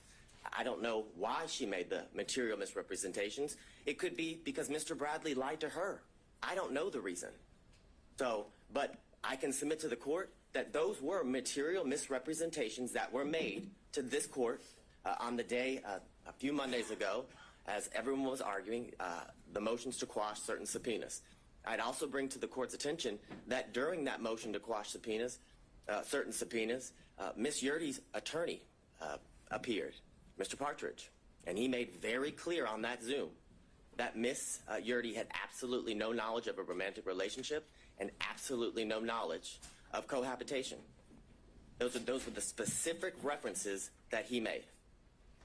So what I would submit to the court is those are considered adoptive omissions that his client has made based on the statements he made because of the representations she made to him. So, and I know that sounds convoluted, but what I would say to the court is Ms. Yurdy told Mr. Partridge, because Mr. Partridge told the court that she had absolutely no information about a romantic relationship, and she had absolutely no information as in regards to... So, but wait, are you making an argument I should make inferences based... Now, these would be attorney-client privileges, or communications then. She's communicating with Mr. Partridge about what her upcoming testimony is. That's why she's hired him, and you're telling me I should infer things based on her communications to him? Absolutely, because they're not attorney-client communications anymore when he discloses them to the court and everybody else as they watch the Zoom and attend the hearing. The difference is there was no request to go in camera. There was no request to go or to have a private conversation with you as was done with Mr. Bradley. That would have been the proper procedure. So yes, I'm asking you to infer that, 100%. I'm asking you to infer that her testimony was at best inconsistent. Because the testimony of Ms. Yurdy, when she testified, was vague, very little description. When asked in a very leading manner, is it true or do you know that Ms. Willis and Mr. Wade were in a relationship from 2019 into the time you were you were forced to resign from the district attorney's office in March of 2022? She said yes.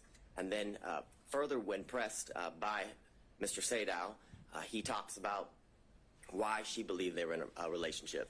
And what was interesting from Ms. Yurdy's testimony, that they were pretty close friends up until she left the DA's office, that she asserted to the court that on a yearly basis, Ms. Willis said, I'm in a relationship with Mr. Wade in 2019. Oh, by the way, I want to tell you again in 2020, because we're in a new year, I'm still in a relationship with Mr. Wade. And again, in 2021, the assertion is Ms. Willis then went back to Ms. Yurdy and confirmed, hey, I just want to reconfirm me and Mr. Wade are still in a relationship. It's absurd. It's absolutely absurd. More importantly, when Mr. Sadow asked her about why she believed that they were in a romantic relationship based on her own observations, she said something. He actually asked her, did you see him kissing or hugging? She said yes, but there was no description or qualification about when it occurred, what she actually saw, was it a kiss on the cheek, things of that nature. So I would ask you to frame her testimony from that standpoint when you're addressing her credibility, as the court is going to do with each and every witness that you heard during the testimony of all the witnesses during the hearing. I'm going to see if my screen will share.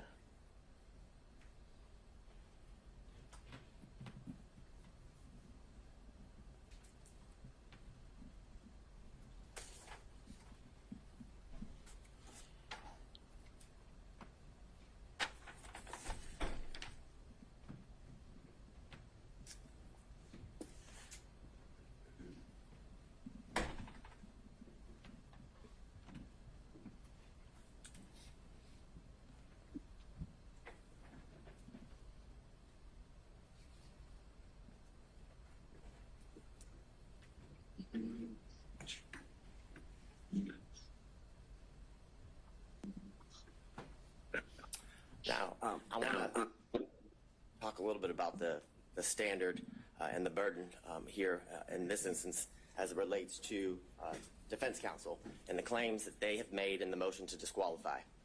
And as I was doing a whole lot of research, I came upon this law review article from Cornell scholarship reading or publication, and they made very clear that courts have been relatively reluctant to exercise their power to disqualify prosecutors for any reason.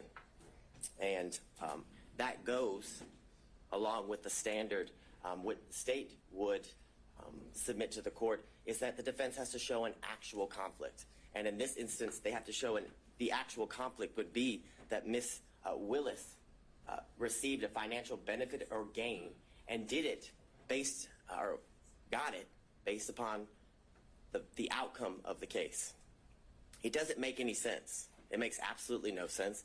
And during the 3 days of the extensive testimony of all of the witnesses and the prolonged examinations of the witnesses by multiple defense counsel, they still got nowhere.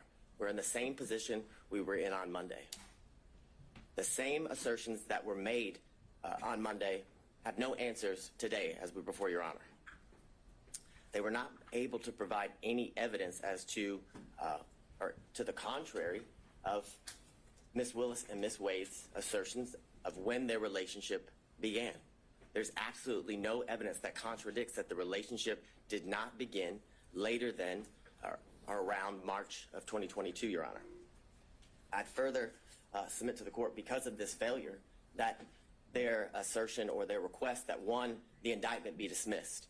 There's absolutely no evidence that the defendants in this case, their due process rights, have been harmed in absolutely any way. There was zero evidence. Not a single shred of evidence was produced through any of the exhibits or the witness testimony showing how their constitutional rights, their due process rights, were at all affected by the relationship that began in March of 2022 with Ms. Willis and Mr. Wade. And because of that, the motion to disqualify should be denied, and Ms. Willis, as the district attorney of Fulton County, and Mr. Wade, as the special prosecutor assigned to this case, should be allowed to remain on this case and continue to prosecute the case to the end, Your Honor, until the trial is set by the court and is to begin. Now, the issues, obviously, you've heard a lot from defense counsel as to what the issues are for you to, I guess, determine. And here it would be the state's contention is that you must find that there's an actual conflict if you were or are to come to the conclusion that you should disqualify Ms. Willis and the district attorney's office. And looking at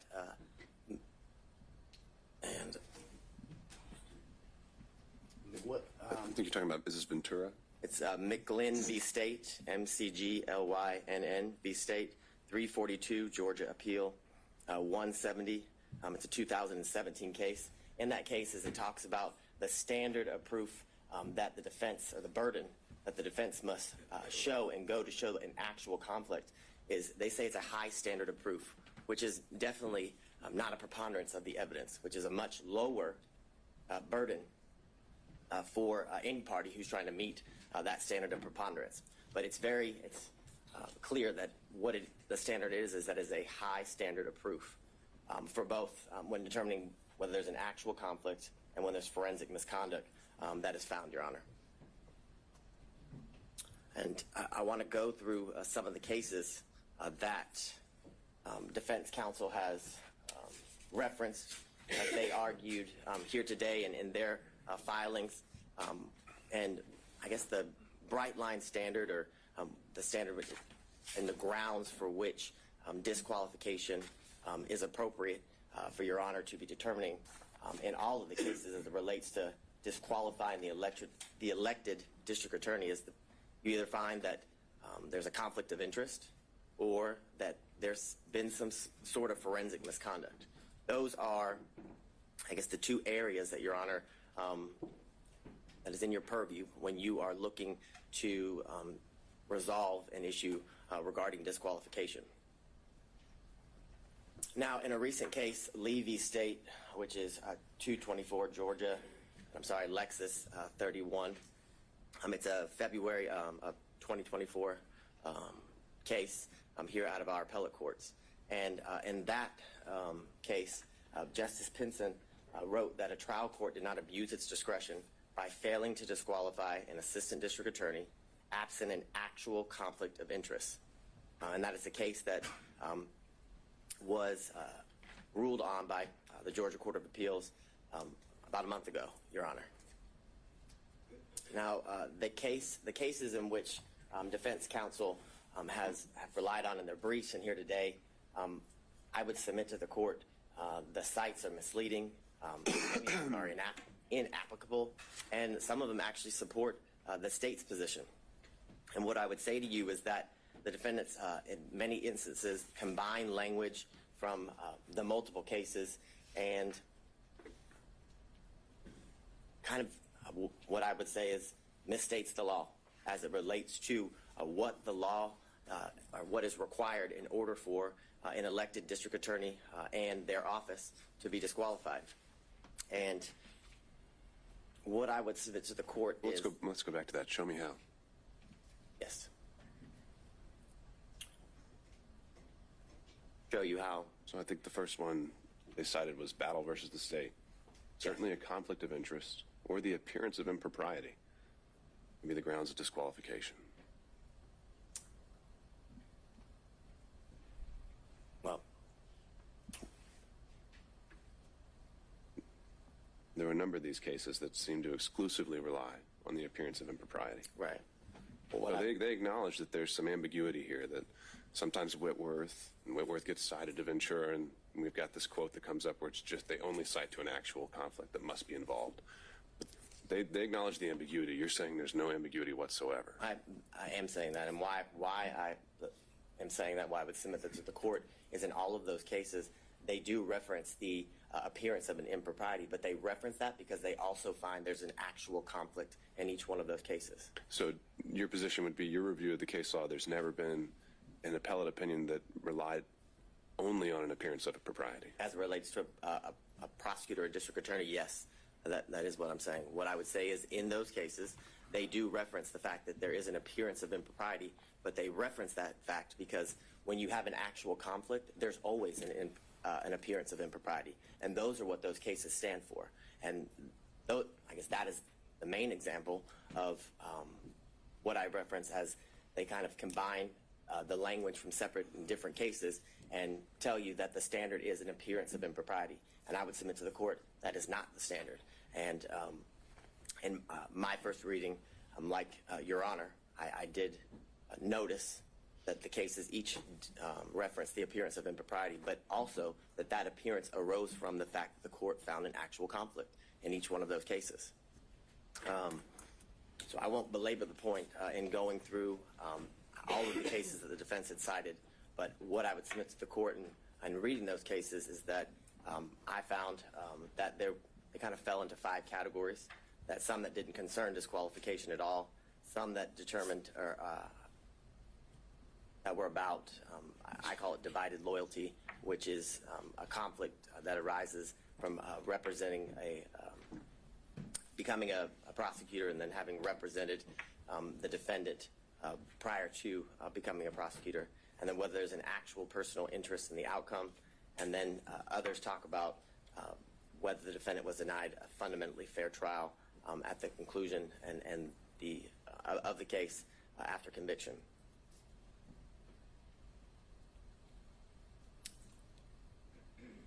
And these are some of the cases that defense counsel had cited within their brief that had absolutely no application to the issue that we're here before Your Honor today.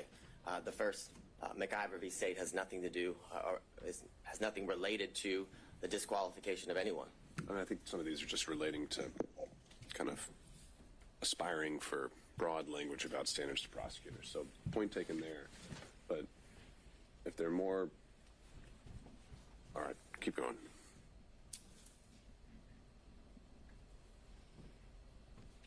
So as it relates to one of the cases that was referenced here earlier and is also referenced in some of the briefing by defense counsel is the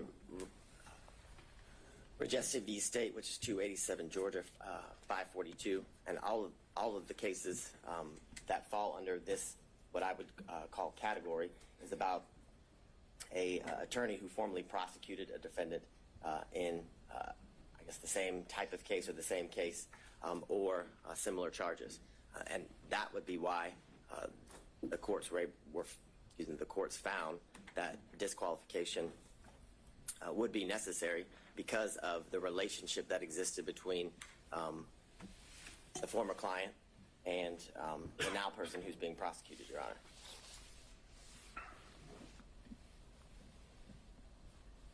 The next series of slides just goes through what has been addressed as it relates to the standard that is required when dealing with the issue of disqualification, and the state would contend and submit to the court that the defense must show an actual conflict in order to have the district attorney disqualified, and that actual conflict has to be in the form of showing that Ms. Willis, in this instance, received a financial benefit or gain in relation to the outcome of the case. Like many of the cases that involve personal interest, Your Honor, it's all based on a contingency fee, where how much they're paid, or a bonus, for example, is dependent upon the outcome of the case. That's how one is to show that there's a personal interest in the case. We have none of that here. And I would submit to the court, we have absolutely no evidence that Ms. Willis received any financial gain or benefit. The testimony was that Ms. Willis paid all of the money back in cash as related to the trips, and if didn't pay back in cash, it was all right. Let me explore this one a little bit. Mm-hmm. So, in addition to you're saying it's only an actual conflict, are you also saying that it's only if a financial interest is affecting the final result, the outcome? That's the only one we should be worried about? Or is it that the prosecution as a whole is what we should be looking at in terms of a stake? So what I'm thinking of, I'm just going to try and come up with some hypos here. What if ADAs are given a bonus for every motion to suppress they win, $1,000 per Fourth Amendment claim they win? Well, now they've got an incentive, if one of their officers is lying, not to tell you about it, because they want to win that motion to suppress. But maybe that doesn't affect the outcome, because you can win a motion to suppress or lose it, and that doesn't decide whether it's going to be a guilty or not guilty verdict. But doesn't that affect the prosecution of the case, if not the outcome? Yes, I would definitely agree that would be an instance where disqualification would be necessary and appropriate, because it's a situation that involves a contingency fee, and I would submit to the court that it actually does end up affecting. It could, based on how important the motion to suppress is, right? But if it's some immaterial, I don't know. But I guess, so you're saying it's maybe not so much just whether it's a guilty or not guilty dismissal, no pros at the end of the day.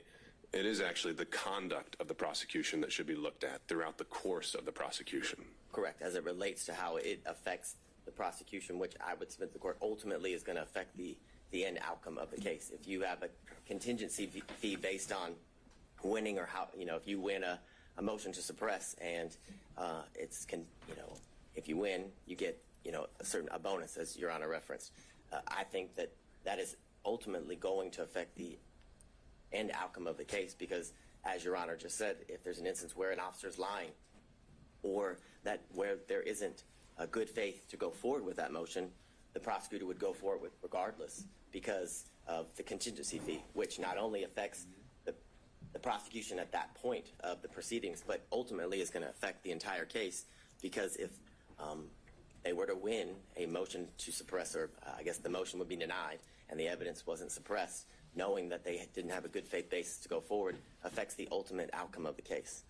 So I think it's twofold, as Your Honor has referenced.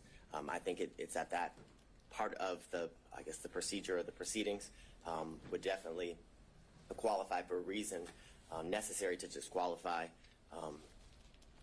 a prosecuting agency, but ultimately that action during the procedure will lead to the ultimate outcome of the case being or hinging upon a contingency fee like the ones in the cases referenced by counsel and the state that are on the screen.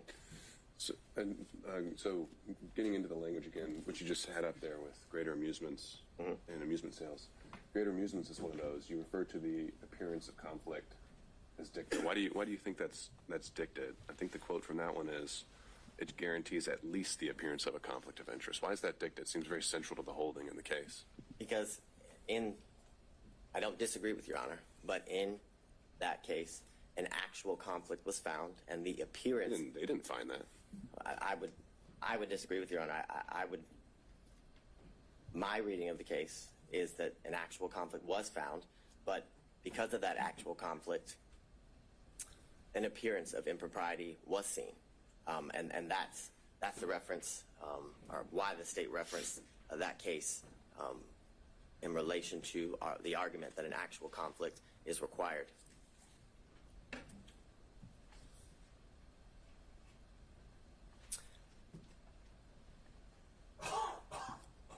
In the series of cases, Young, that was referenced by defense counsel, as well as Nichols v. State, are both instances where there's a personal interest in the case due to the situation and where at one point they were opposing parties. And of course there's a personal interest or stake as it relates to prosecuting an opposing party in a civil claim, which are what both of those cases reference, which shows that there's an actual conflict of interest that relates to the personal gain of the specific prosecuting agency.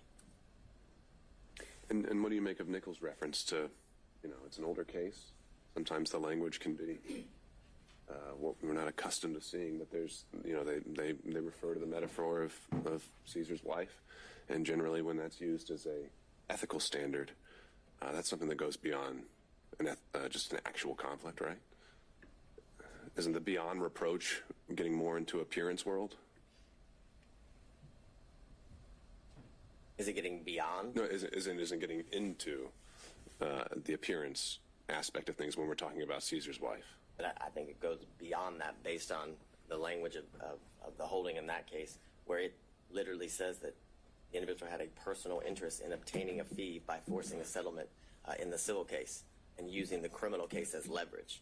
So that's not an appearance of impropriety. That is an actual conflict of interest in which arises because of the individual's personal stake in the end outcome of the case, Your Honor. So that's how I would differentiate, I guess, the representations of defense counsel as it relates to the standard or the burden that must be shown, and why the state would submit to the court, and the most recent ruling out of the Georgia appellate courts that an actual conflict is required to be shown.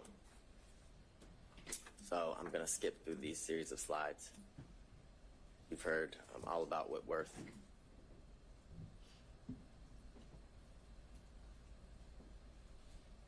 So I go back to what we referenced earlier, what's been referenced by all parties, that the grounds in which a district attorney can be disqualified is where a conflict of interest is found, and where there's forensic misconduct that is found. Those are the two grounds that are to be, I guess, are within the purview of the court as it relates to the issues here. And again, I go back to the most recent case that was Justice Pinson wrote about, and that there must be, that by failing to disqualify the assistant district attorney absent an actual conflict of interest. I think the language there is very clear, and I think it's very controlling, and I think it's purposeful, I would submit to the court, because an actual conflict of interest is what is required in order for a district attorney to be disqualified, because the cases make very clear, and through the precedent relating to this issue, that a disqualification of a district attorney is the last, for lack of better words, ditch effort that should be exercised as it relates to the court in curing certain conflicts that may arise. I think the case law is very clear that every effort is supposed to be made instead of, or I guess in lieu of, disqualifying the district attorney unless an actual conflict of interest is what's found, Your Honor. And it can't be cured.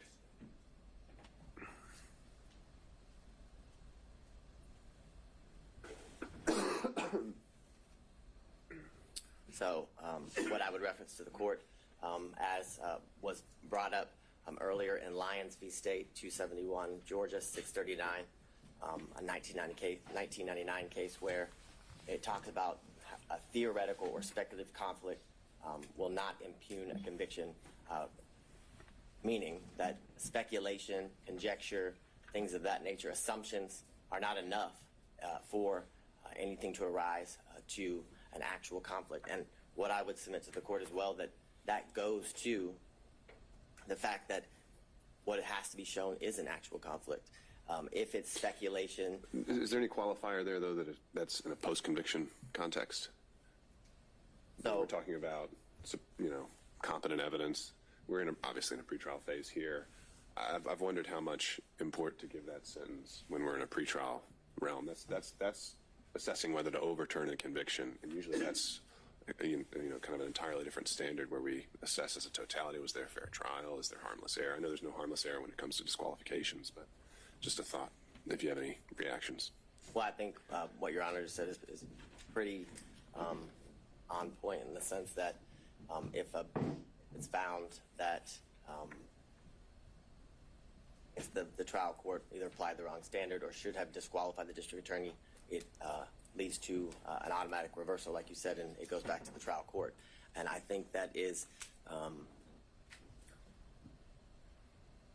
very enlightening in the sense that that's only done if an actual conflict is shown, and the fact that it can't just be theoretical, speculative, or assumptions that would lead to the appearance of impropriety, the appearance of a conflict that would lead to I guess when I'm borrowing kind of from, as we've been doing the other pretrial motions, special demurrers seem to get different treatment pre-trial and post-trial. Post-trial, they get more of a pass unless you can show some issues, and I'm wondering if that same principle applies here with disqualification. But I don't have the answer to that. Well, what I would also say, and I don't remember the exact line, but I know there in Judge McBurney's order, he does address some of the concerns as it relates to the standard as it is applied post-conviction versus pre-trial during pre-trial issues.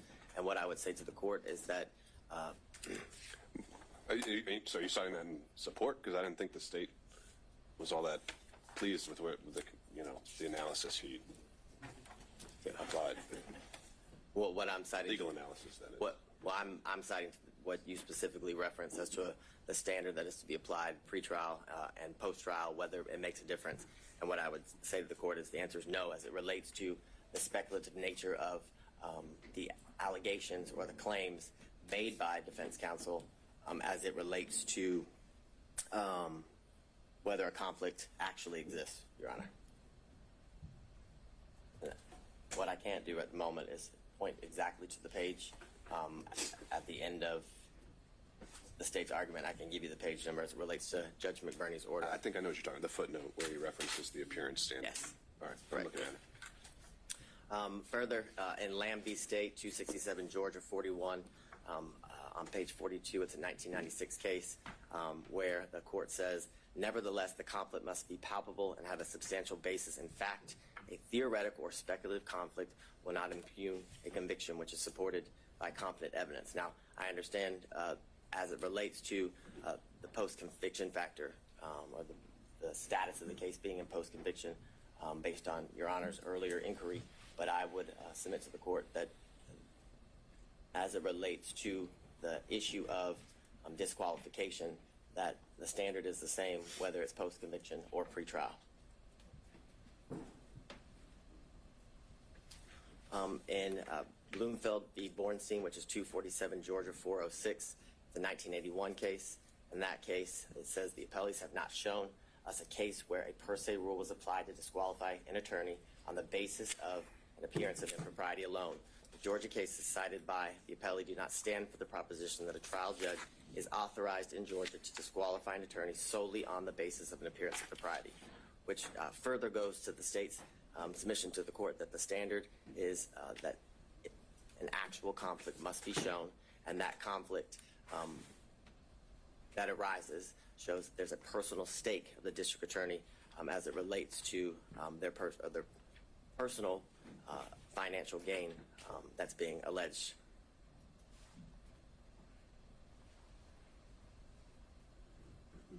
So in the case that's been referenced by all parties here today, Whitworth v. State 275 Georgia, Appeal 790, to the 2005 case. In that case, it says Whitworth's complaints are largely based on speculation and conjecture. Applying any evidence standard to the record, it is clear that the trial court did not abuse its discretion in denying Whitworth's motion to disqualify Morgan based upon his personal interest in his conviction. Aren't we past the speculation and conjecture aspect of this, though? I mean, the original and the core of the financial allegation was that there is a relationship and that money has changed hands.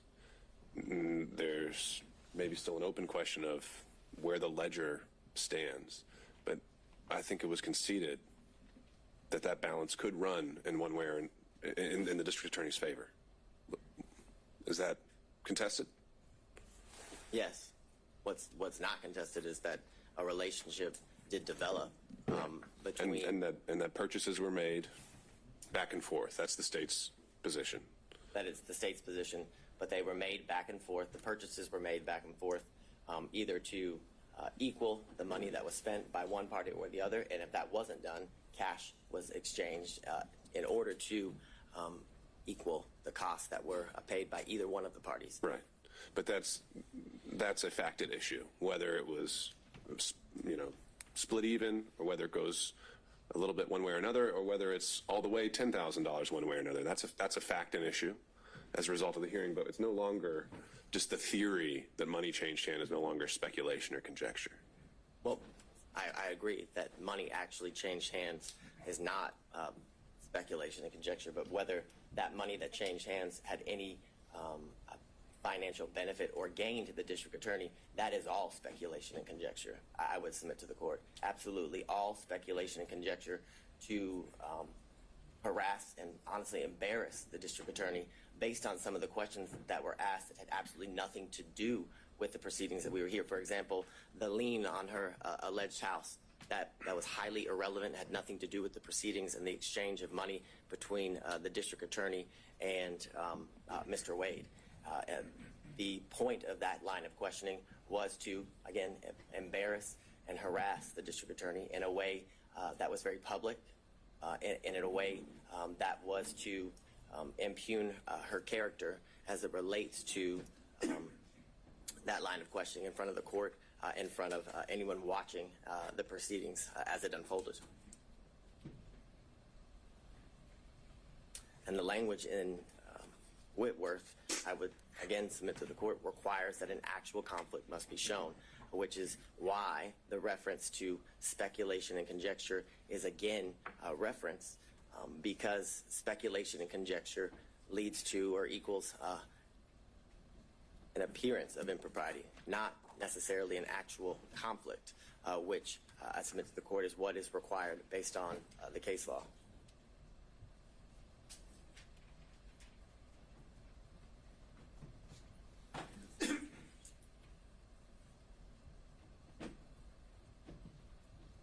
So in State v. Sutherland, which is 190 Georgia Appeals 606, it's a 1989 case, and it says, while the prosecuting officers should see that no unfair advantage is taken of the accused, yet he is not a judicial officer. Those who are required to exercise judicial function in the case are the judge and the jury.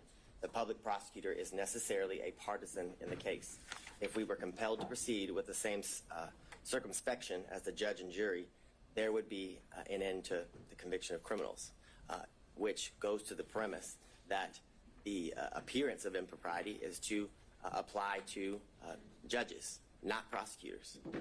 Because if that standard was to be applied in the manner in which the Sutherland case is referencing, then there would never be a criminal prosecution, because the state is always going to appear biased as it relates to getting justice for the victims or righting the wrong as it relates to the crimes in which the defendant is been indicted or accused of.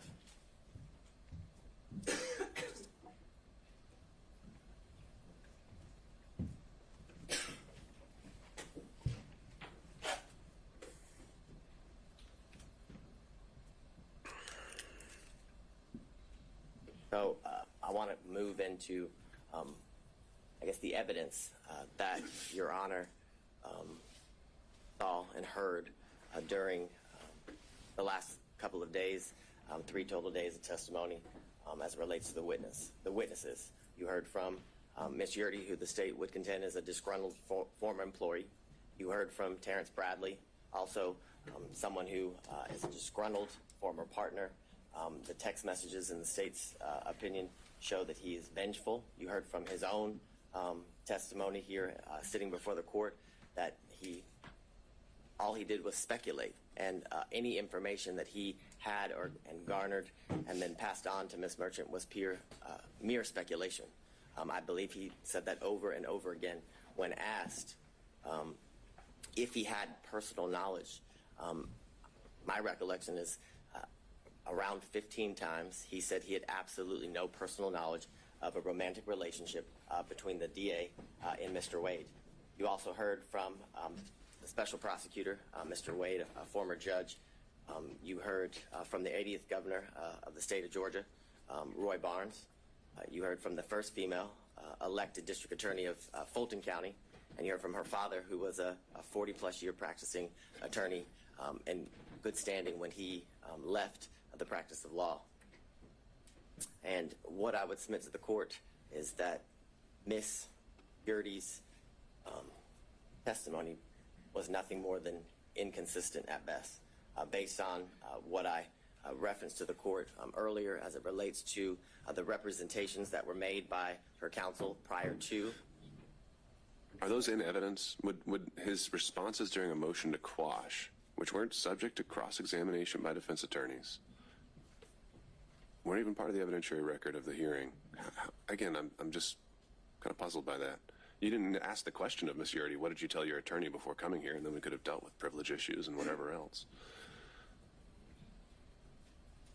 I would agree with the court. It's not in evidence, but it was a statement by an officer of this court to the court during a hearing related to her testimony and how we would proceed with her testimony in this hearing. But it's clear that what was represented as to why she would not have, I guess, be an appropriate person to testify was that she had absolutely no knowledge of the romantic relationship. That was the basis of why her counsel was saying that she shouldn't have to testify, that she shouldn't be compelled by the under that court. theory, if accepted, where did the incentive arise between Monday and Thursday for her to completely change things around? Where did the incentive arise? So she was fighting so hard to avoid the, if we're going down that road you proposed, she was fighting to have not to come in here and testify at all. And then she comes in here and testifies.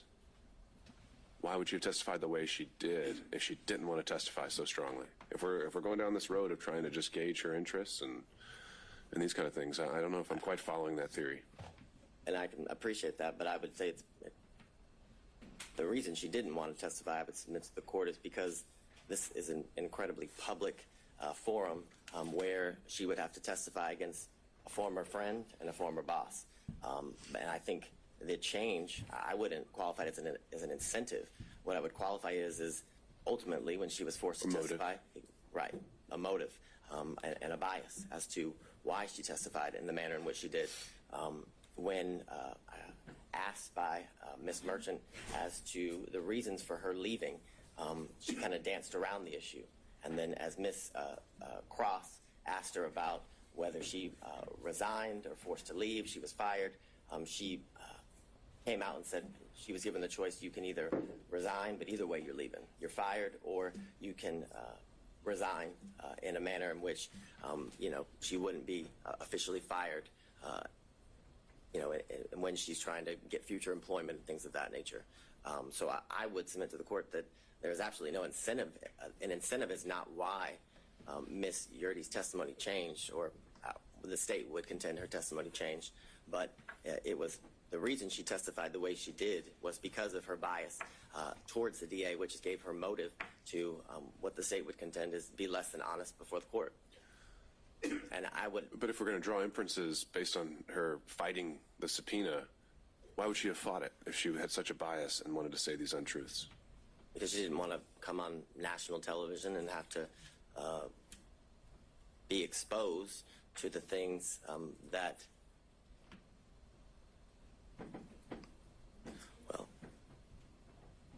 don't know anybody who wants to testify before a court in a normal trial, a normal proceeding, but one of what I would qualify in this high profile of a nature where everybody would be able to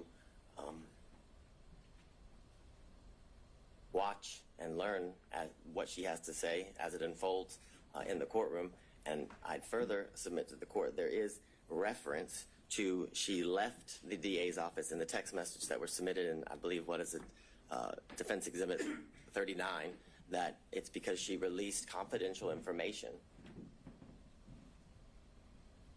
in the DA's office, from the DA's office, that led to her firing, that she wasn't.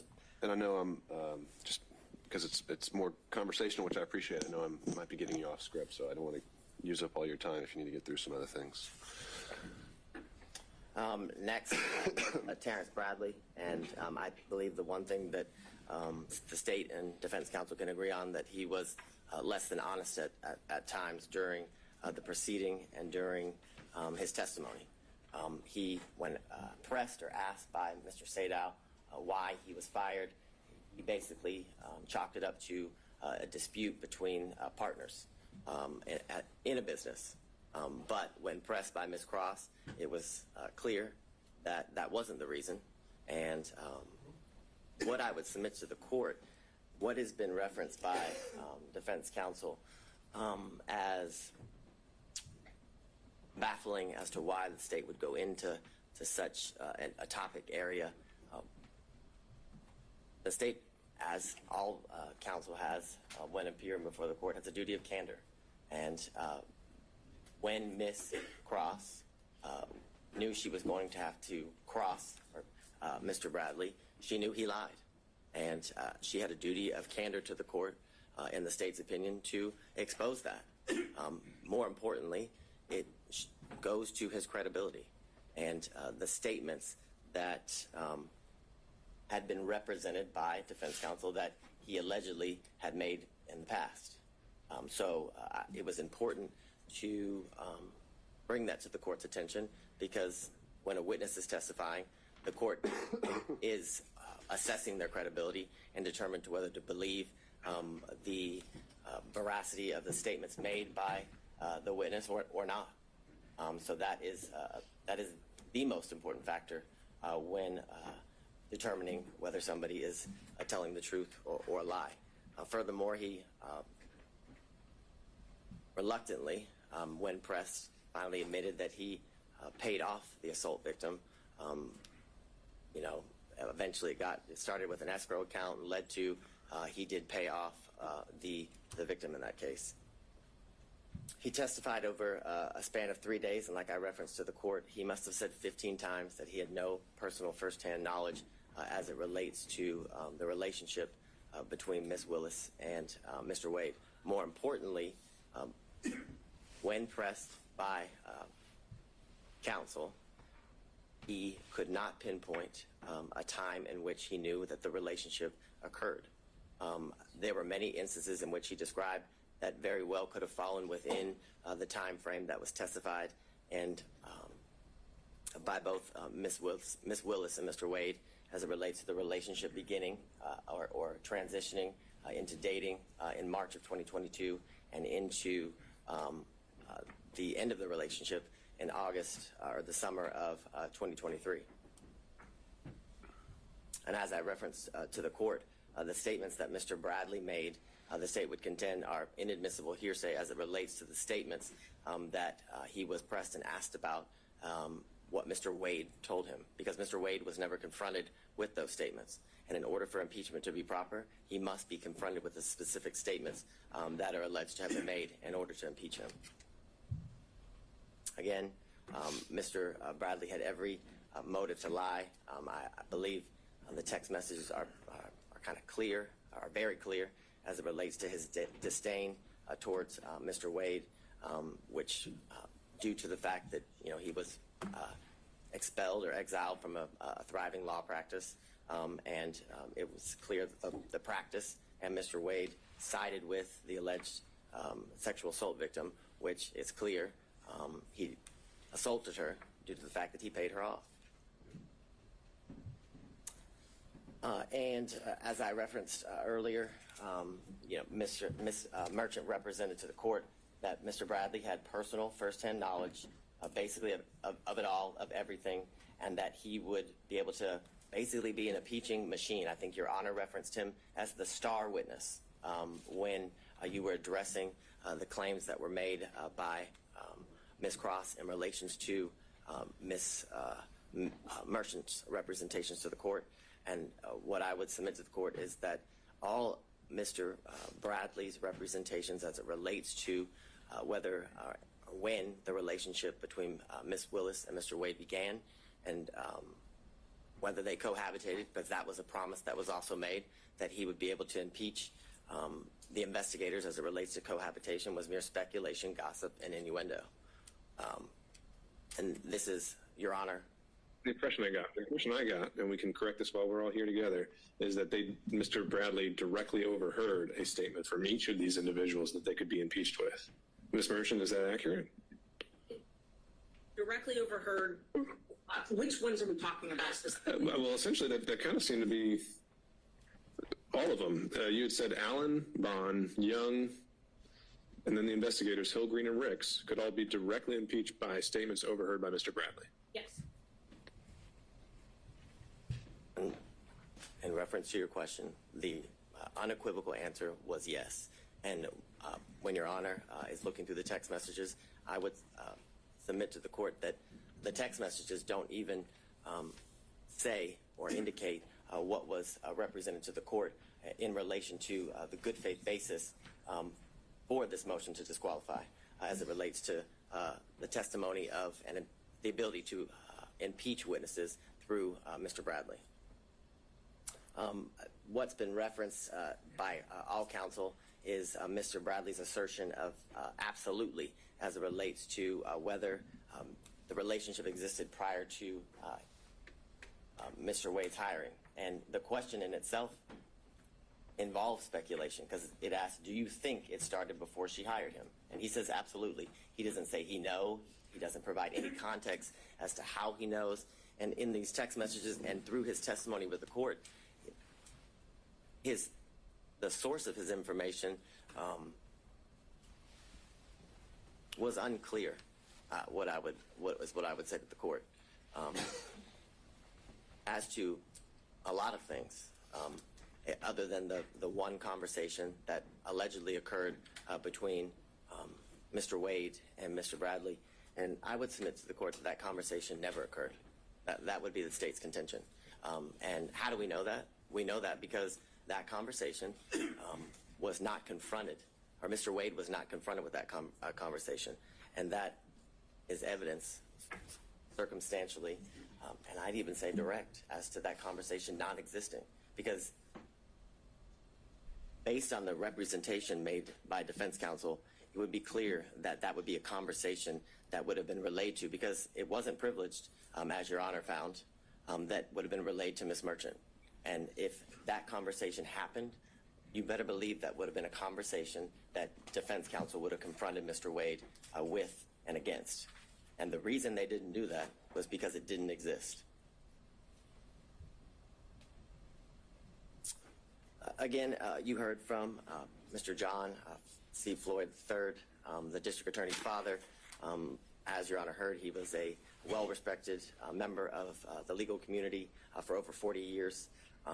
But the importance of his testimony was to provide the court with corroboration as it relates to the years leading up to the relationship that transitioned into dating between the district attorney and Mr. Wade. What he testified to is that he moved into her South Fulton home in 2019. The evidence of his moving into that home at that time was his Georgia driver's license, official government document. He further testified that not only did it wasn't that just Ms. Willis and himself live at the South Fulton home, but that he often would see on numerous occasions the significant other of Ms. Willis that was not Mr. Wade. He referenced that that person had a nickname of Deuce, and that he kept a lot of his belongings in the garage of Miss Willis. He specifically said he kept a lot of his disc jockey equipment, is how he referred to it when before the court.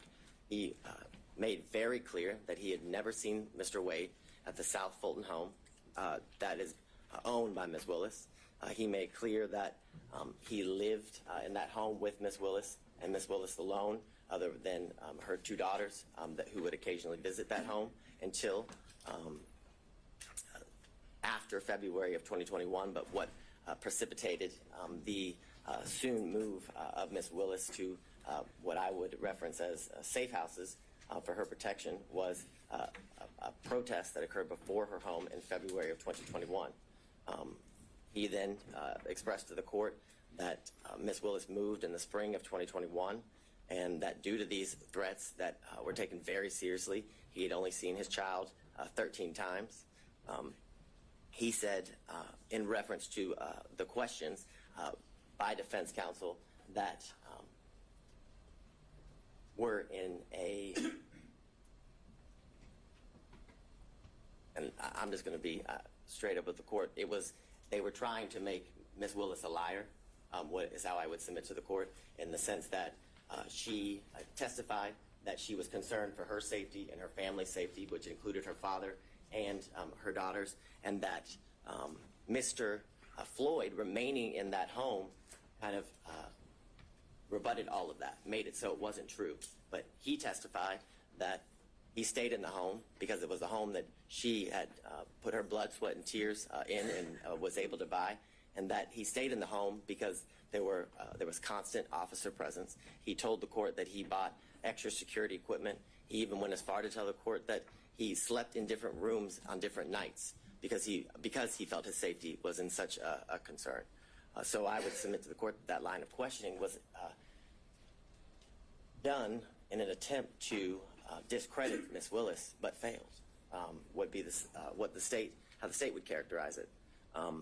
Then he testified about the first time that he did meet Mr. Wade, which is in 2023 here at the district attorney's office, and he talked about how he kept cash in his home and why Miss Willis kept cash in his home. And what the court should take note of is the state didn't ask Mr. Floyd about the cash in his home. That came out through the cross-examination of defense counsel. So there was, I guess, the implication that Mr. Floyd only did so due through his preparation with the state and his hearing and seeing news articles and clips related to the testimony that had occurred prior to him. But I would submit to the court that it's telling that information came out through questions that were asked by defense counsel, which gives credibility to the statements that were made. And he further explained as to why he taught his daughter to keep cash in the home as it relates to financial independence and having a safety net. It was further testified that he had multiple safes and that he gave Miss Willis his first lockbox, or her first lockbox, for situations as she described when she was testifying. And what I want to make clear is during Ms. Willis's testimony, it was pressed about the cash and where she kept it, did it follow her, where she laid her head, and things of that nature, trying to further discredit the practice that she had as it relates to keeping cash in her home and why she had the ability to pay cash to Mr. Wade and other people and for other situations. And what the court should take note of is that there was no evidence that controverted that at all. Where was the evidence that controverted Miss Willis's claim and practice of keeping cash in her home? There was none. In fact, the only evidence is it was substantiated through the testimony of her father, Mr. Floyd.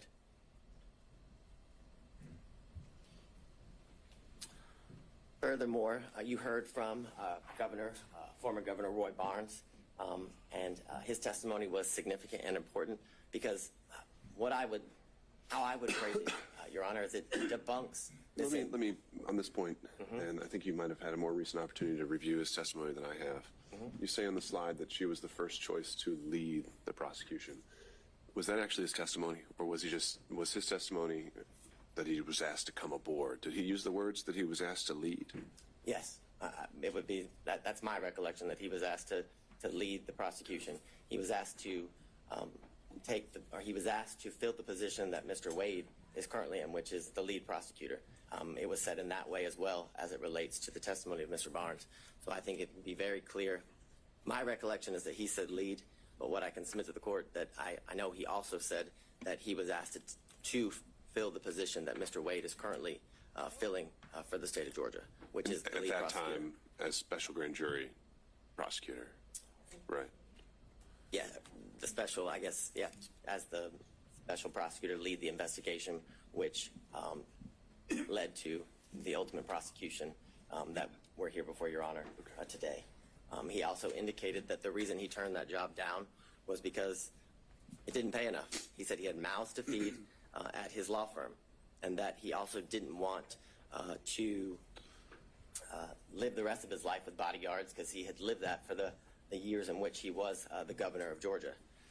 Furthermore, he confirmed the qualifications of Mr. Wade, which I still find it quite interesting and confusing as to attacking Mr. Wade's qualifications, in that it's almost as if Mr. Roman's counsel is asking that the state put a prosecutor on the case that she sees to be more qualified to attempt to convict her client. It's an interesting argument, and it's one that makes no sense.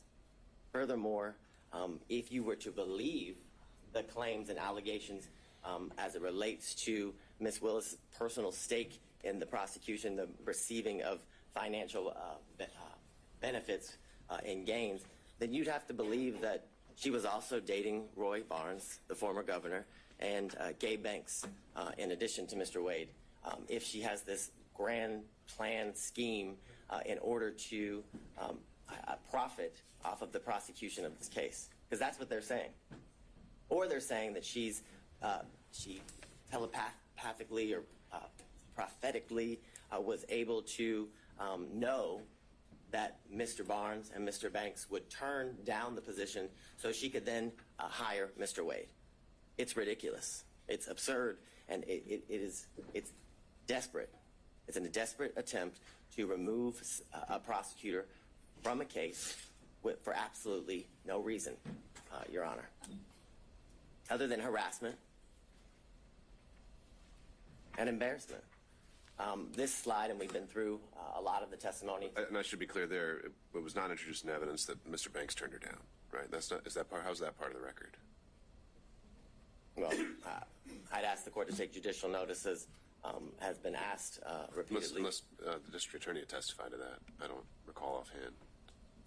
I will be frank with the court. I don't recall if Ms. Willis testified to that exact fact, but I know that Mr. Banks represented that to the court during Monday's hearing as it relates to the allegations that were made. I understand Your Honor's position as it relates to that. I'm just trying to make sure we know exactly what is in the evidence and is not, but regardless, I think your point is made. I think it's an evidence of the record as it relates to, I guess, the issues that led up to the actual hearing of this case. So I understand Your Honor's position, but it did come out during a proceeding that was prior to the actual hearing.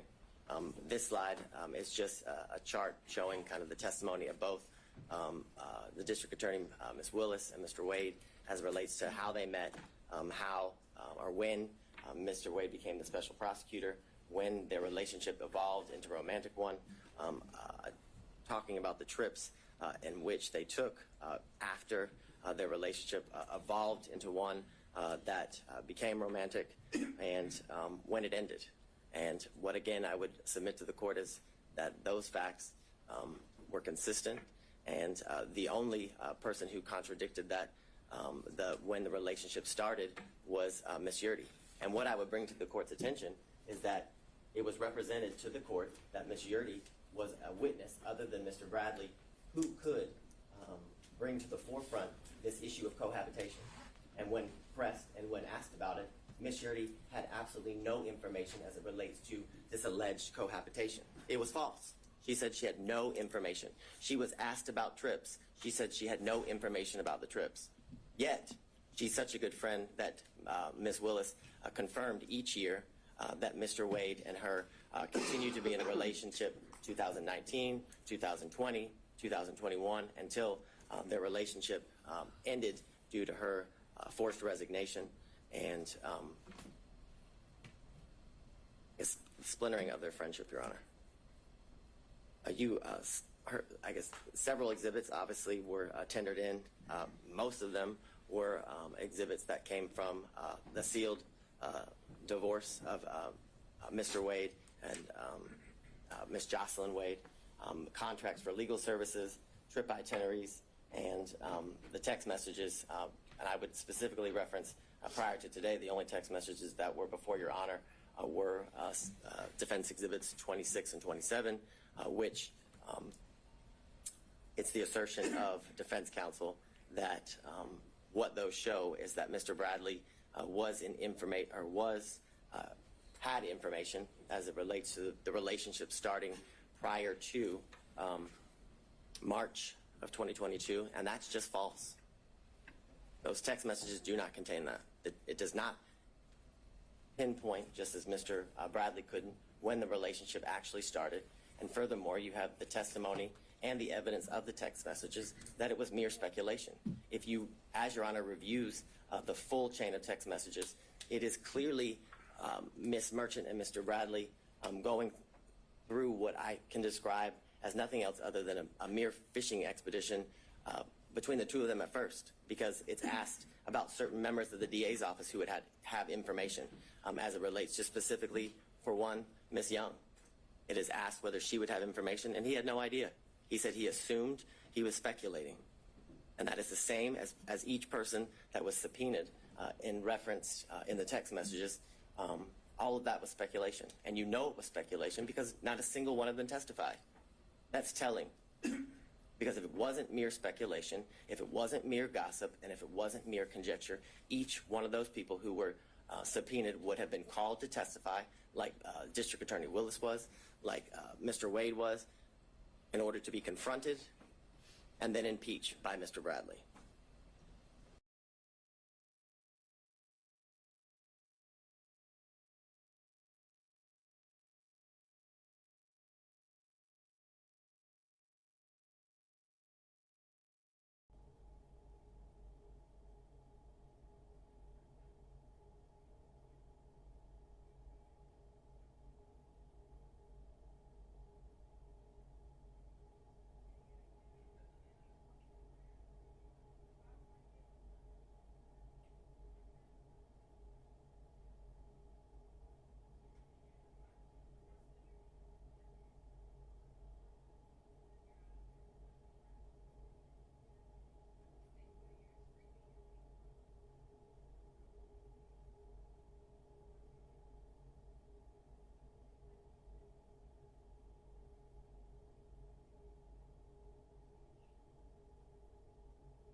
smaller stool.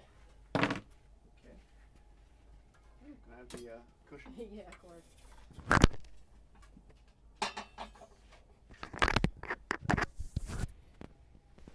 Someone help mic me up or anything? No, I think I'm good. Your first hit is at 4:05. Oh, it's a 4:05. That was a 4. It was. They Canceled couldn't it? get out. Like Okay. no, they're going to be at 4:20 now. Okay. Okay. Gotcha. Okay. Great. Then I'll wait a couple minutes before I Okay. sit down and go.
hours of their visits was not something that was pursued during the questioning of both of the parties. So what I would also submit to the court is that if you look at the days as it relates to in September and November, the use, the type of information that is used to make the plots for the longitude and latitude of the handset is data records. It's not voice records. It's not SMS or text messages. It's data records. And it is not uncommon for an expert to testify as it relates specifically to AT&T records that that actual data record is unreliable as it relates to the location of the handset due to the type of information that it is, that it's data. It's not the voice and the SMS, which I know, Your Honor, as has been referenced, was a prosecutor not only here in this county, but for the federal government where this kind of information is commonly used. So in the comments that were made by the court, it was clear that you understood and understand the use of cell phone records as it relates to put somebody in an area, and again, not in a specific location. I'd also bring to the court's attention, as it relates to the validity of the affidavit and the analysis done by the expert that was hired by Mr. Sadow, is that not once does it reference the fact that AT&T records commonly have duplicate and triplicate entries within the call detail records. That is something that is commonly seen, and that is something that is seen in these records. And that is something that leads to the incorrect number of times that has been alleged that Ms. Willis and Mr. Wade were in communication through text and voicemail. And I'd also submit to the court that that number doesn't prove anything again, doesn't prove that anybody's in a relationship. It proves that they were in communication with each other. And I think Your Honor can use your own life experience as it relates to people you work with or friends that you're close with, and the number of times that you make calls to any of those people. I can submit to the court that I have a friend who I have been friends with for 15 years, and she worked in the office previously with me. And based on our professional relationship and our personal relationship, the friendship that we had had and still have, that we talk 30 times a day. So and that doesn't mean we're in a relationship. So the assertion that the number of times that Ms.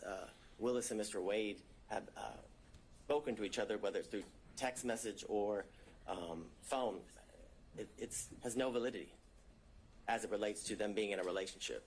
What I would submit to the court is that what was shown through all of the evidence was that there's been a true cost to Ms. Willis as it relates to her life, that she had additional expenses that she had to endure because of her position, in the sense that she told the court that she had a mortgage, but on top of that mortgage, that in a house she didn't live in anymore, she had to pay for a safe house, that her home was vandalized, and there were racial epithets and sexual bigotry that were spray painted onto her house. The concern of her safety in her life is something that was testified to, and the fact that this job has led to the isolation and separation of her from her family and friends, which was given credence, and the credibility of those statements were provided by her father, Mr. Floyd, that he had only seen his daughter 13 times since all of these instances occurred. The stateful nature of the statements and the falsehoods that, for example, in these text messages that were purposefully leaked to the media as it relates to Ms. Willis's daughter, subjecting her position in school, that she flunked out of college, which isn't true, which in fact she has graduated from an HBCU. But what's been leaked to the media is the fact that she flunked out of school and someone other than her father moved her, which again, the validity of which was never shown. And all the while, Ms. Willis, facing these costs, has been able to continue to do the work unrelated to this case, which is shown in the fact that Atlanta's murder rate and violent crime rates have decreased while she has been in office. What was shown through the testimony of all of the witnesses and through the evidence that Your Honor heard was that there wasn't an actual conflict, that the defense failed to provide any sort of actual conflict in relation to Ms. Wade's, I guess, the relationship that transpired from the relationship between her and Mr. Wade, and that there was absolutely no evidence of a financial benefit that she gained as it relates to the prosecution of this case and the ultimate outcome of the case. The corroboration of all of that is the things that Your Honor is very much aware that she could have, I guess, financially benefited from, stretching out the case, for lack of better words, by the special grand jury recommended that 39 individuals be indicted. But through her sifting through the special grand jury's report and all of the evidence with the team that indicted the case, they only went with 19 of the defendants, which had she gone with all 39, based on the defense counsel's assertions, would have given her the opportunity to certainly find these financial gains that are claimed through the allegations of defense counsel. More importantly, why would Ms. Willis repeatedly ask this court to set a trial date as soon as possible if her motive in prosecuting this case was to continue to financially gain as alleged from the prosecution of this case? It doesn't line up. It doesn't make sense. And it doesn't make sense for a reason, because it doesn't exist. More importantly, this office has multiple RICO and as well as large-scale cases like this one, and much larger. And they also there's a lot of high-profile prosecutions. If Ms. Willis's ultimate goal by hiring Mr. Wade was for her financial benefit, then she would put Mr. Wade on every single one of those cases. So she could certainly revel in the riches and lavish lifestyle that has been referred to by defense counsel, which there's been absolutely no evidence of. The evidence was she stayed at a DoubleTree in Napa, a DoubleTree. I don't know that to be a lavish hotel. Most people, when they go to Napa, if they want to lavishly experience Napa, stay at the Ritz-Carlton, the Four Seasons, things of that nature, not a DoubleTree. So the allegations and assertions that Ms. Willis was living the lifestyle of the rich and the famous is a joke, absolute joke. As it relates to what you heard, and the secondary issue is the forensic misconduct, and for lack of better words, what has to be shown is that the statements that were made by Ms. Willis related to the prosecution of the case and ultimately the guilt or innocence of the defendants. And we have none of those statements. There's been no evidence. Nothing has been provided to Your Honor as it relates to Ms. Willis' specific statements made about any of the defendants and in relation to the guilt or innocence of any of the defendants. I forget which defense counsel referenced the fact that she said she had a 95% conviction rate. Well, what Ms. Willis's job is to instill confidence in the community as to how well she is doing as it relates to her constitutional duties. And that was exactly what was done when she referenced that she had a 95% conviction rate in the previous year that she was serving as a district attorney. More importantly, it's been the allegations about race and religion being imputed in her speech, and that those comments were directed at the defendants at this table. And if you listen to the speech, those comments are directed at two elected or political officials. I believe it was Marjorie Taylor Greene and Ms. Bridget Thorne, who is a member of the Fulton County Board of Commissioners here. She specifically used their names. I don't know that they, and my knowledge is they're not supposed to be sitting at the table, and I haven't seen them in my work as it relates to this case, Your Honor. So those allegations that Ms. Willis committed forensic misconduct are, again, there's no validity to them. There's no evidence of them as it relates to any of those comments, which this is an issue that Judge McBurney has previously ruled on when these same allegations were alleged as it relates to extrajudicial statements made by Ms. Willis, and it involved a statement that the words fake electors were said by Ms. Willis, and he found there was absolutely no conduct that was impermissible as it relates to forensic misconduct.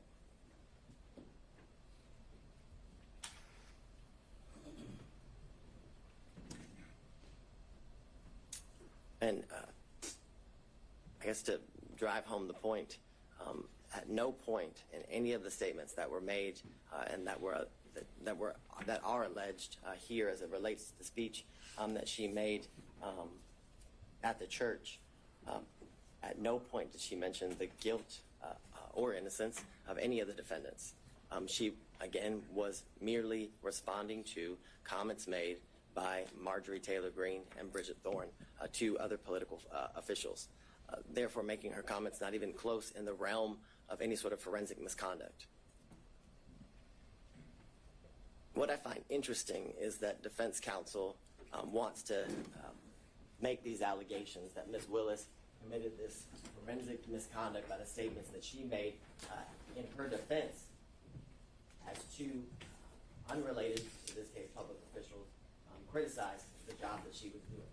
And, I find the hypocrisy interesting in the sense that we've had video proffers released to the media by defense counsel, emails between counsel released to the media by defense counsel, statements have been made by defense counsel in relation to this case. We had the unredacted version of the cell phone records of Mr. Wade released to the media by defense counsel with his private and personal information causing the threat of harm to both Ms. Willis and Mr. Wade to increase. The most recent instance was the text messages that Your Honor hadn't ruled on their admissibility prior to their release, and it was made clear during the hearings that the ability to get those, the full chain, was something that they were unable to do. But they figured a way, and the minute they figured a way, they released it, the information to the media, simultaneously with turning it over to the state and the court. For all the reasons obviously stated before Your Honor, that this motion should be denied because the legal requirements that are required in order for the district attorney to be disqualified have not been satisfied. The defendants have failed to raise any issue legally or factually to satisfy the legal standard for disqualification. They must show an actual conflict. They've been unable to show that the prosecution of this case was at all a result of political bias, which has been accused, or accusations have been made, as well as demonstrated that the prosecution of this case was motivated by any means or any way because of malicious prosecution. And they haven't been able to prove that this case was one of selected prosecution for political benefit or gain. All allegations that have been made during the course of different hearings and the procedures as it relates to this case.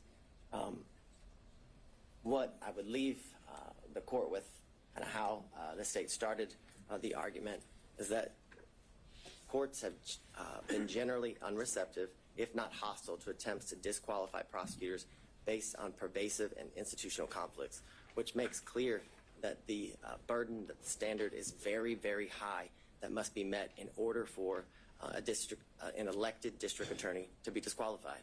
And that burden, that standard has not been met. An actual conflict has not been shown. And more importantly, in conjunction with that, there's been absolutely no evidence that the district attorney has benefited financially at all, but benefited financially in conjunction with any outcome, whether it be now or ultimately as it relates to the prosecution of this case. And because of all those reasons, Your Honor, we respectfully request you deny defense counsel's motion to disqualify the elected district attorney, Ms. Fani Willis. All right. Thank you, Mr. Rebuttal. Your Honor, I think we have 5 minutes and 44 seconds. That's what it says. Mr. Cromwell. I'll leave it. Oh, you, okay, handing it over. Understood. Mr. Sadow, all yours.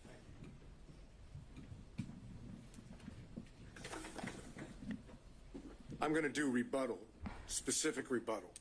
One, state somehow makes an argument that we should have asked Mr. Wade questions about his relationship and his communications with Mr. Bradley when they objected over and over and over. And Wade's counsel objected over and over and over, claiming that everything that Bradley was told by Wade was attorney-client privilege. Your Honor made determinations thereafter to Bradley. We didn't get the opportunity to call Mr. Wade back to the stand. So to claim that you can't impeach him because you didn't ask him when they objected to us asking him is obviously a false position to take, as disingenuous as it can be. Now, if the court wants to open it up, we'll be more than happy to call Mr. Wade back to the stand. But as the record stands, there could be no confrontation of Mr. Wade when both his counsel and the state are arguing that it shouldn't be done. Second, let's use a little common sense here. Forensic misconduct received about 2 minutes worth of discussion. The rest of it is all on conflict. forensic misconduct dealing with the way the state wants you to have it is if you don't accuse someone or you don't say that someone's guilty. Yeah, assuming you can impugn someone's character to the degree that constitutes forensic misconduct. Why is that? I'm sorry, say case that. here? Assuming you can impugn someone's character to the degree that it constitutes forensic misconduct. I think that I guess the state's primary position was that they weren't talking about you at the church. Right. And if you go listen to it and watch it, it starts off by saying, why does Commissioner Bridget Thorne and so many others, and then it refers to they attack him for being black. They attack him, not anyone else, just they attack the black man. They're not talking about Miss Thorne or Marjorie Taylor Greene. They're talking about us. And you know how everybody knows that? Because not a single story from the media reported anything other than Fani Willis accused the defense and defendants of being racist. Now, here's the common sense part of this. If you follow the state's position on forensic misconduct, Fani Willis could all day long talk about race. She could say the defendants, I'm not saying they're guilty or not guilty, but they're racist. They're racist. They're racist. And according to the state's position on forensic misconduct, that wouldn't be a problem. Obviously, that makes no sense whatsoever. The issue here that we've dealt with on forensic misconduct is not simply the church speech. It's why she did it, how she did it, calculated, and all the other things that we talked about with the testimony of Wade and Willis in this case. Let's go to the relationship issues and the cell phones briefly. No one knew that there was a relationship between Wade and Willis, according to Wade and Willis. Not a soul was ever told that they were dating or that there was an intimate relationship. Ever. They concealed it from all parties. From Daddy. Daddy didn't even know they had a relationship.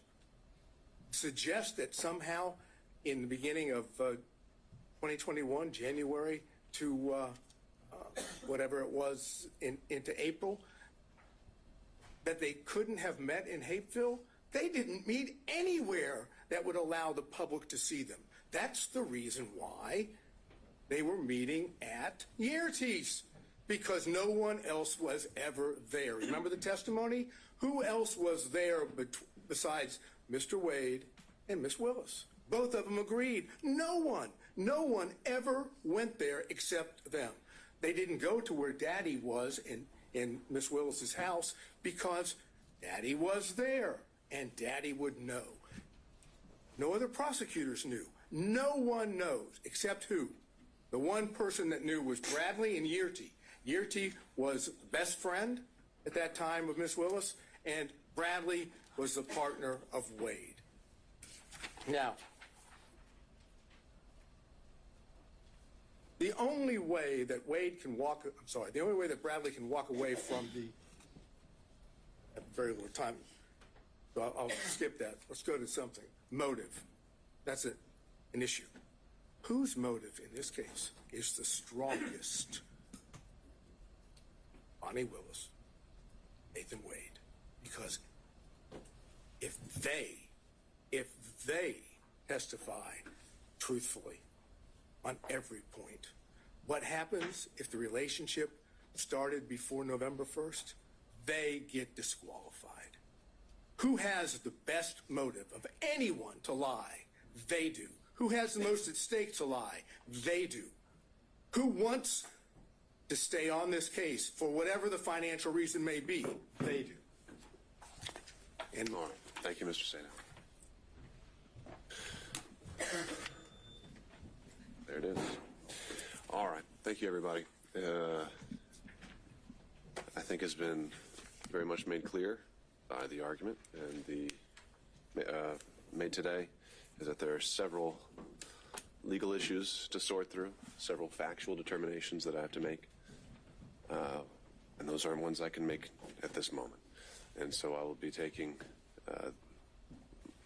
the time to make sure that I give this case the full consideration it's due. I hope to have an answer for everyone within the next 2 weeks. Until that point, if there are any other issues that come up, counsel can reach out, and we'll have an order posted on the docket. Thank you all. We're off the record.